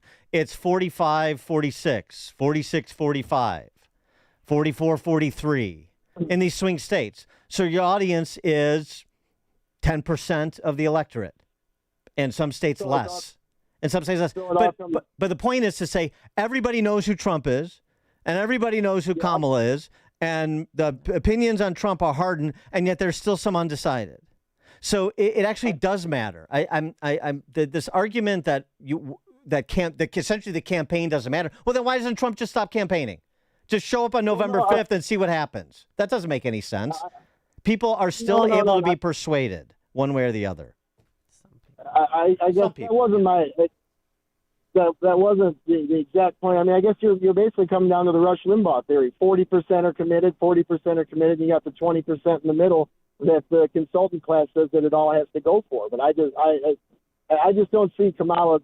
It's all about turnout in the end. So, in my opinion, it's about turnout to beat the Democrat cheating machine. Well, you're fine. Thanks for the call. But turnout is also a function of enthusiasm, which is a function of, is this a hill I should die on? Because this guy is going to die on the hill for me. And that's what needs to be communicated.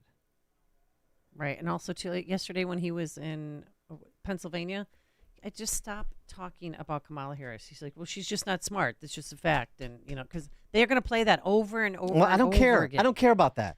She isn't smart, and it's fine. And he's right. He's entitled to the personal attacks.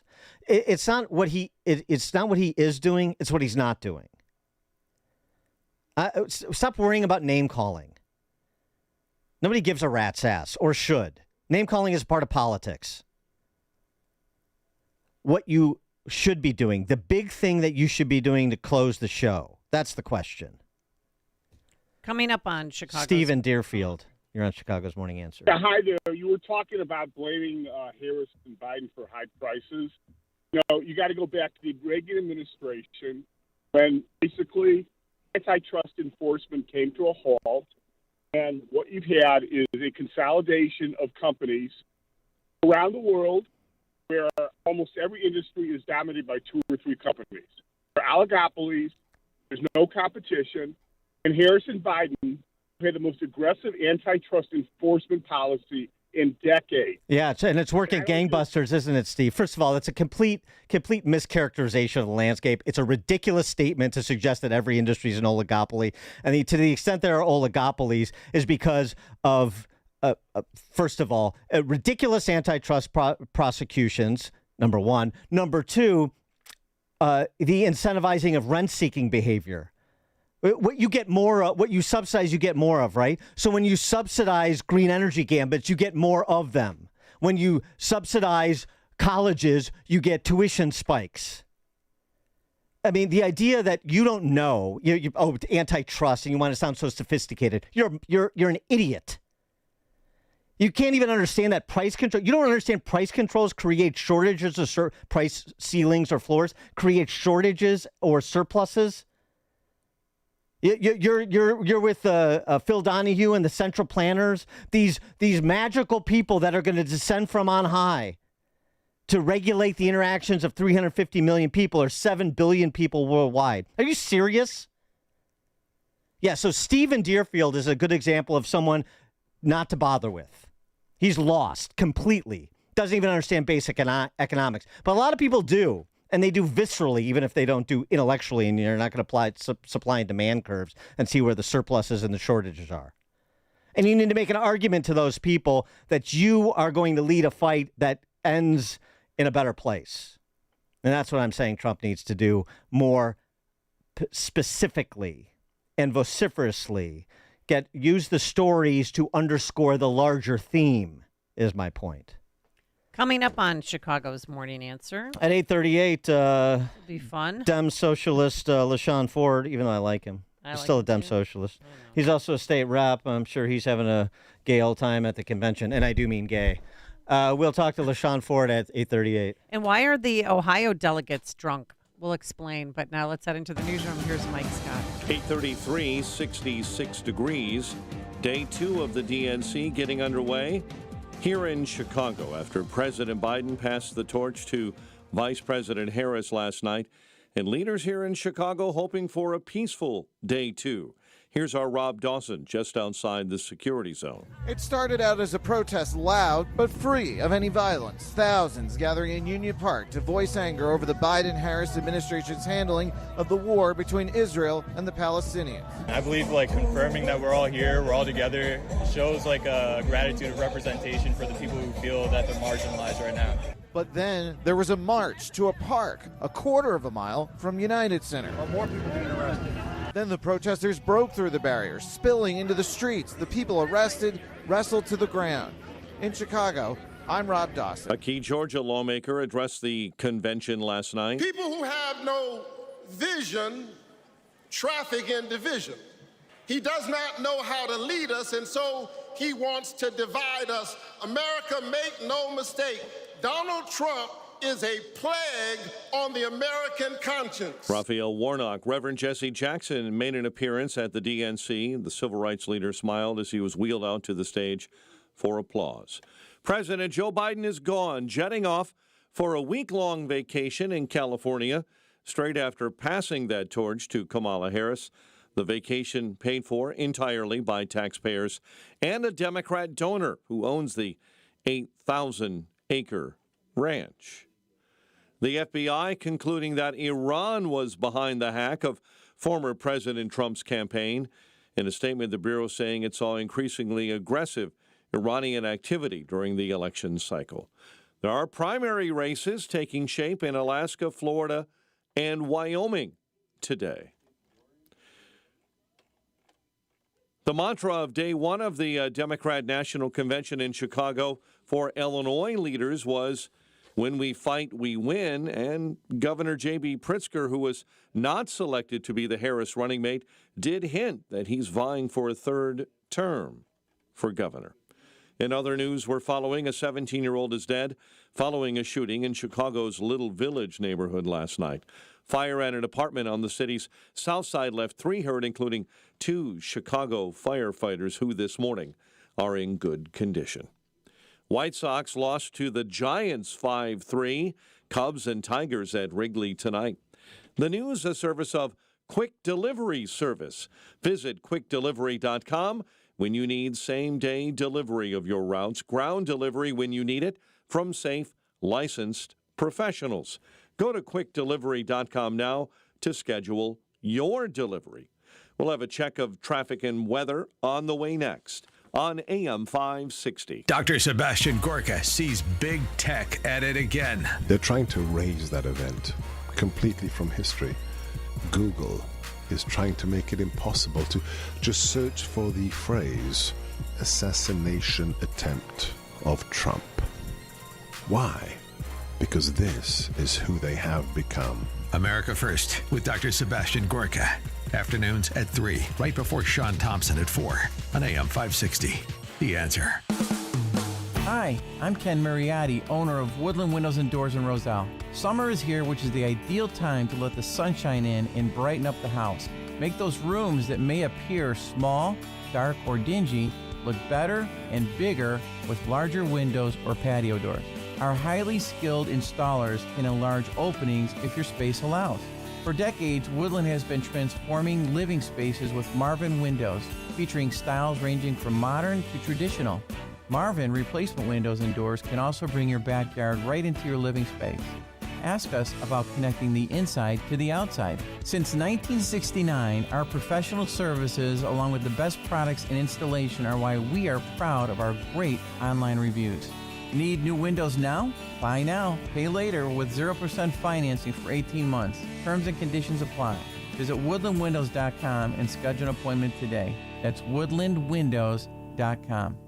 3 reasons I ditched my old school deodorant and made the switch to Lumi Whole Body Deodorant for pits, privates, and beyond. First, Lumi is crazy effective. It controls odor in a new way and keeps me fresher longer. Second, it's a whole body deodorant that works on every nook and cranny. You know, the ones we all have, my pits and even feet. Use it anywhere. Third, Lumi was created by an OBGYN. I don't know about you, but knowing Lumi was formulated by an OBGYN who knows all about safety below the belt is super reassuring. Experience a new way to control odor longer that works everywhere. There's a special offer for listeners. Go to LumiDeodorant.com and use code SUPER and get 15% off your first purchase with code SUPER, like the Lumi Starter Pack, Acidified Body Wash, or new Lumi Plus Sweat Control. That's LUME Deodorant.com, code SUPER, for 15% off your first purchase. Love it or return it for free. That's LUME Deodorant.com, code SUPER, to save 15% today.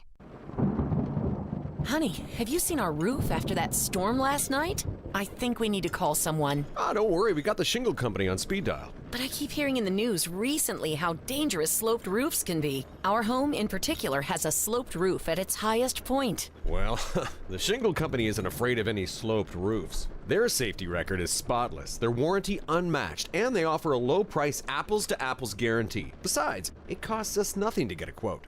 The Shingle Company, your local roofing experts who handle even the steepest of slopes with ease. Whether it's residential or commercial roofing, they've got you covered. With 3 generations of building experience, they're also experts in siding, gutters, windows, and more. I am so glad we called them, and I can't believe our insurance covered practically the whole project. Oh, yeah, absolutely. Plus, I love that they're proud supporters of AM 560. Visit the Shingle Company today at shingleco.com. Again, that's shingleco.com.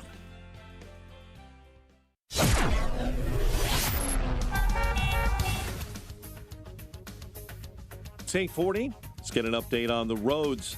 Team Hochberg Traffic Center time. It's a service of Bank of America with powerful digital solutions for local and global businesses so you can make every move matter. bankofamerica.com/banking for business to learn more. Bank of America NA, copyright 2024. Eden's right now, stop and go Montrose to Church. Kennedy outbound, jamming up between Keeler and the Edens Junction. Eichen, jamming up North Avenue to the Tri-State, typical morning heavy. Outbound night, slamming solid, Costner to First Avenue.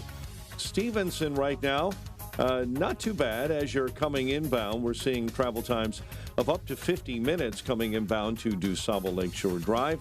And the Dan Ryan this morning is at 1795th into the Circle. Chicago's Morning Answer with Dan and Amy continues next. AM 560 Weather Center forecast. Mostly sunny and 73. Mostly sunny and 66 right now. Next news at 9.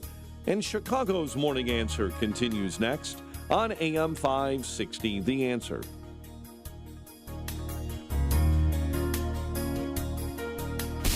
Now, from the Signature Bank Studios. Only the biggest stories, only the biggest guests, and only the biggest opinions. This is AM 560, The Answer. Top of the morning, Dan and Amy. The big guy had bouts with incoherency, as per usual, in his Fare Thee Well speech yesterday, including some effort to talk about women's electrical power or the electric company or I don't know. Women are not without electrical, not allowed, not without electoral. A what now? Yeah, I don't know, Representative Comer. The electoral what now? And then he had this riff on supposedly trying to attack President Trump's America First foreign policy. America First doctrine changed our whole image in the world.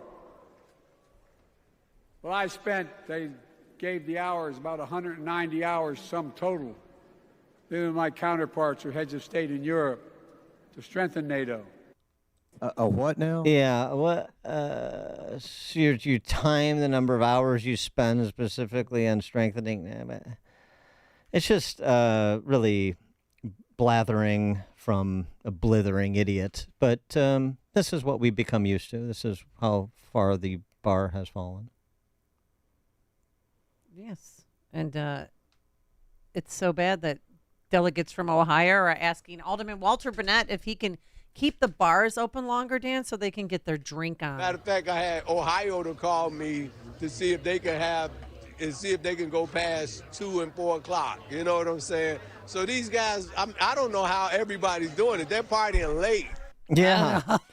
Well, that crew would drive me to drink, too. By the way, also, if they need a wheelman, they want to knock over a place. Yeah. Walter Burnett could be their guy. Oh, hey now. For more on the convention festivities, please be joined by State Representative LaShawn Ford, representative for the 8th District, Democrat. LaShawn, thanks for being with us. Appreciate it.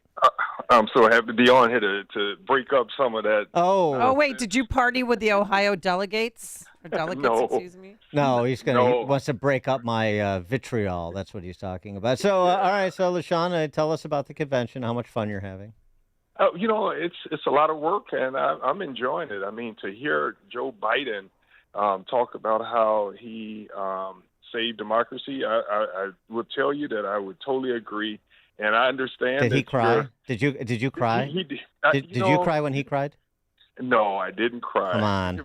But I'm very proud of Joe. And what you're talking about is Joe Biden's inability to deliver because of his handicap, his speech impediment. Oh, it's a stuttering problem. That's it. Yeah, that's it. Then why do you withdraw from the race? Because he had the stuttering problem all his life.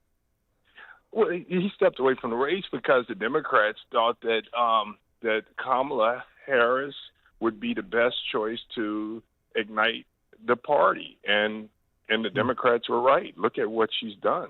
Yeah, but and Joe Biden he's not even the issue at this point. No. And I think Republicans should really be focusing in on the problems that they're going to have with Kamala Harris. Well, but the Democrats knew 49-year-old. he was Sean. The Democrats knew he was losing, so they stabbed him in the back and replaced him. Well, I think Joe Biden, the president, once said that in Washington, if you want friends, get a dog. I think it was Nixon who said that. But you're right. Joe Biden probably plagiarized it because that's what he does. Yeah, I agree with that. I got to tell you, you have to. I think Dan and Amy, I think you guys are benefactors of Joe Biden's policies and the Democrats. The roads and bridges that Democrats have built, it makes it easier for you guys to get to that studio. No, I'm definitely a benefactor because it prompted me to move to Florida. So I do owe a thank you to, the combination of all you Democrats drove me from Illinois. So, I mean, present company excluded, of course, LaShawn. I could deal with you, but the collective weight of it all was too much for me. But you know what? If just think about it, Democrats don't win Florida, but tax dollars go to Florida, and the president spent money in Florida as well. Yeah. Yeah. President for all people. Well, no, surely. Well, but what are some of the other highlights too? I mean, did you get an abortion or a vasectomy yesterday at that Planned Parenthood mobile unit? No, that's really fascinating. I didn't see the truck. See, nobody did. But I'm glad that they are considering men's health as well. I mean, I'm very happy that men's health is top of mind as well. Well, I know, because men can get pregnant, so they could get abortions. Oh, no. Men can't get pregnant. We know the difference between... Whoa. You bet you're going to lose your pass to the convention. Be careful. No. Careful. No. Okay. They're not going to allow you in that gender-neutral prayer room if you're not careful. Okay. Yeah, I think we're going to be better off. And you know what, Dan, Amy, I think what we're going to see is that there are going to be more Republicans supporting Democrats because they understand the threat that Donald Trump is to the democracy. How is he a threat to democracy exactly? What does that mean? Well, I mean, when you think about how January 6th, and this isn't just talking points. I really appreciate people exercising their right to the First Amendment, but if you don't see January 6th as a problem, we have to reevaluate. And then when you hear Donald Trump speak about how he wants a bloodbath if things don't go his way, that's a problem. That's not what democracy is. You win or lose, and then you accept the outcomes. Mm-hmm. And that bloodbath comment was about EV mandates in the auto industry, but you interpreted that to mean that it's going to be a bloodbath. He's going to start killing people and ordering the execution of people if he loses. That's a bit of a logical jump, isn't it? No, Dan. The problem is when people say things and they're not very direct, it could be misinterpreted, and guess what happens? People use words the way they want to use them. Well, I know that's what you just did. Yeah, I mean, I know I'm taking it from what people are saying. I mean, Trump would say that he didn't tell people to march on the Capitol, but somehow his rhetoric somewhat gave them the belief that they should go there and protect the democracy and fight for him. Yeah, sort of uneven since most of them didn't do anything wrong and didn't go to the Capitol and didn't breach the Capitol grounds, right? Because there was tens of thousands of people there, and there's been several hundred people prosecuted, some dubiously, but regardless. So, yeah, I mean, different people hear what they want, different people do what they want. I mean, this is the sort of explanation that you want to give when it's a Black Lives Matter protest that goes awry or a Free Palestine protest that goes awry, as many have.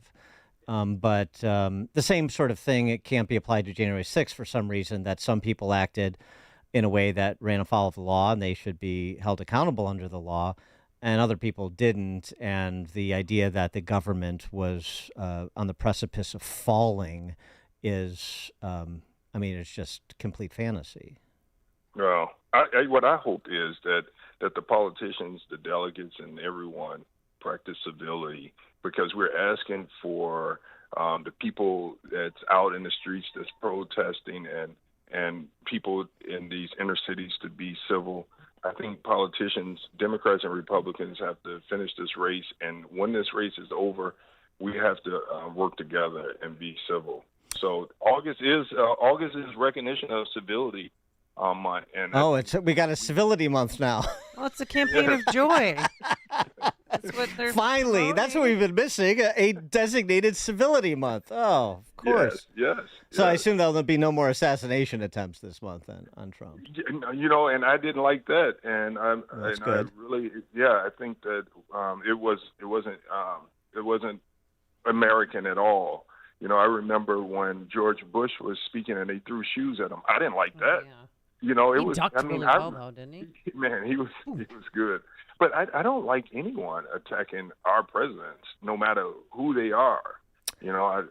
Okay, so let me ask you this: did you see the first day of the RNC? So the attempt on his life was made on Saturday. On Monday, he's there.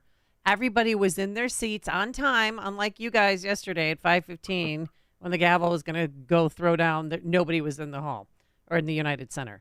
And how did you watch it by any chance and feel how electric that was?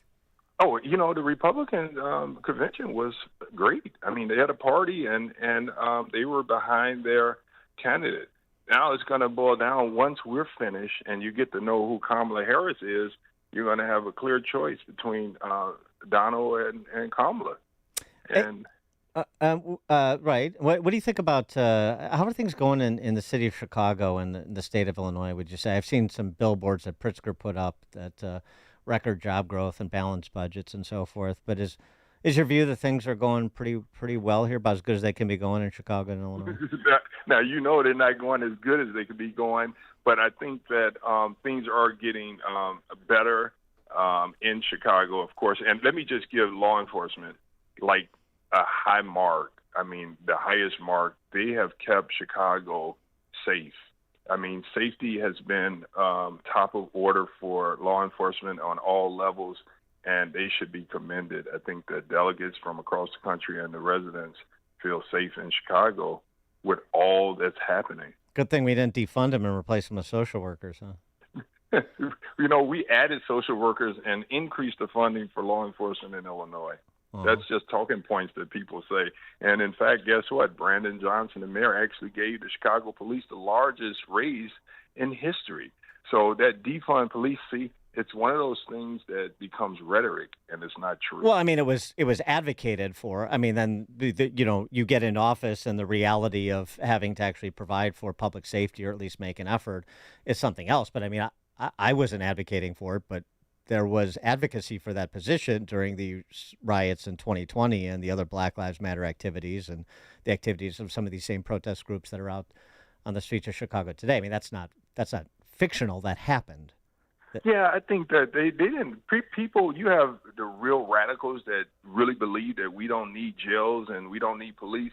But what you had actually was a conversation that was set up, and that was to reimagine how we put pressure on police having police be psychologists and psychiatrists, medical teams, and dealing with nonviolent offenses. And so the conversation changed, and now we are more able to redefine the role of the police and bring in mental health support with the police and respond accordingly. So I think that conversation yielded some great change, and now police understand that they're going to get the support they need because of that argument. But everyone knew that we were not going to defund the police. Yeah, just posturing. It didn't happen anywhere. Yeah. Yeah, just posturing. So the Pritzker regime. I mean, I'm definitely was supportive of Pritzker blocking that Brighton Park migrant shelter and supportive of him standing with Israel and opposing the ceasefire resolution in the Chicago City Council. So, see, I can find points of commonality. How about you? You ready to endorse him for re-election? Because he's already talking about it. You know, if J.B. Pritzker runs for re-election, I'm ready to support him. I mean, there's no doubt that he's strong and he's bold, and he stood with, of course, the Black Caucus on criminal justice reform. And I really appreciate it. I know you all don't believe in the good the Safety Act has done for the community and eliminating cash bail, but he stood strong. And I think that taxpayers benefit from not having nonviolent people suffering from substance use disorder sitting in county jails. So J.B. Pritzker is strong, and he's going to have connections with the White House, which is going to be strong for Illinois' economy, and we're going to be able to get some of the infrastructure dollars for Illinois, and we're going to make sure that we don't eliminate the education department, so that we can continue to get funding from the feds for education in Illinois as well. What do you think about Kamala's grocery price controls on grocery stores or Brandon's city-owned grocery stores? Is it a good idea?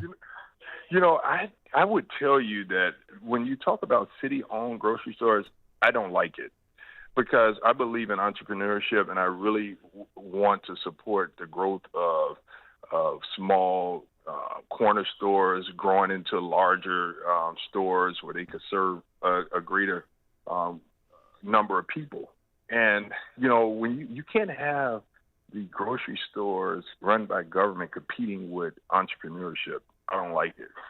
You know, if we want to do anything, put the money into that type of support. And on the issue of crime in Chicago, your district is in the city, West Side, and so have you spoken with Eileen Madigan, Cullerton, O'Neill, O'Malley, Burke, whatever her name is, the Democrat candidate for state's attorney, and what you can anticipate with her in if she were to win in November and take office next year, and how things are going to change in Chicago, if at all, Chicago and Cook County, if at all. You know, let me just start off by saying that Kim Foxx was a revolutionary state's attorney. Indeed. And I would tell you that a balance is going to be a result of the new state's attorney, more of a balance, and I think that things should be held accountable, just like Kim Foxx is held accountable. All right. Yeah. And I'm gonna work with her, and I want the bad people, criminals, to be locked up and be held accountable, so our streets are safe. Yeah. Yeah. All right. And okay. All right. LaShawn Ford. Thank you, Dan and Amy. State Representative, 8th District, West Side of Chicago. LaShawn, thanks as always. Appreciate it. Vote blue. Bye-bye. There you go. And he joined us on our turnkey.pro answer line. The more you listen, the more you'll know. This is Chicago's Morning Answer. Morning Answer on AM 560. The Answer. Quick delivery service. What do you need delivered today? Hi, I'm trying to work work through a last-minute to-do list for my boss? Can you deliver a hard drive to the Loop in Chicago? We can deliver that today. Okay, can you deliver 20 boxes to a client in Rockford? We can deliver that today. Can you deliver 12 pallets of tile to our customer in Naperville? We can deliver that today. Can you deliver a large envelope to Northbrook? We can deliver that today. Oh my gosh, I think my water just broke. Can you... We cannot deliver that.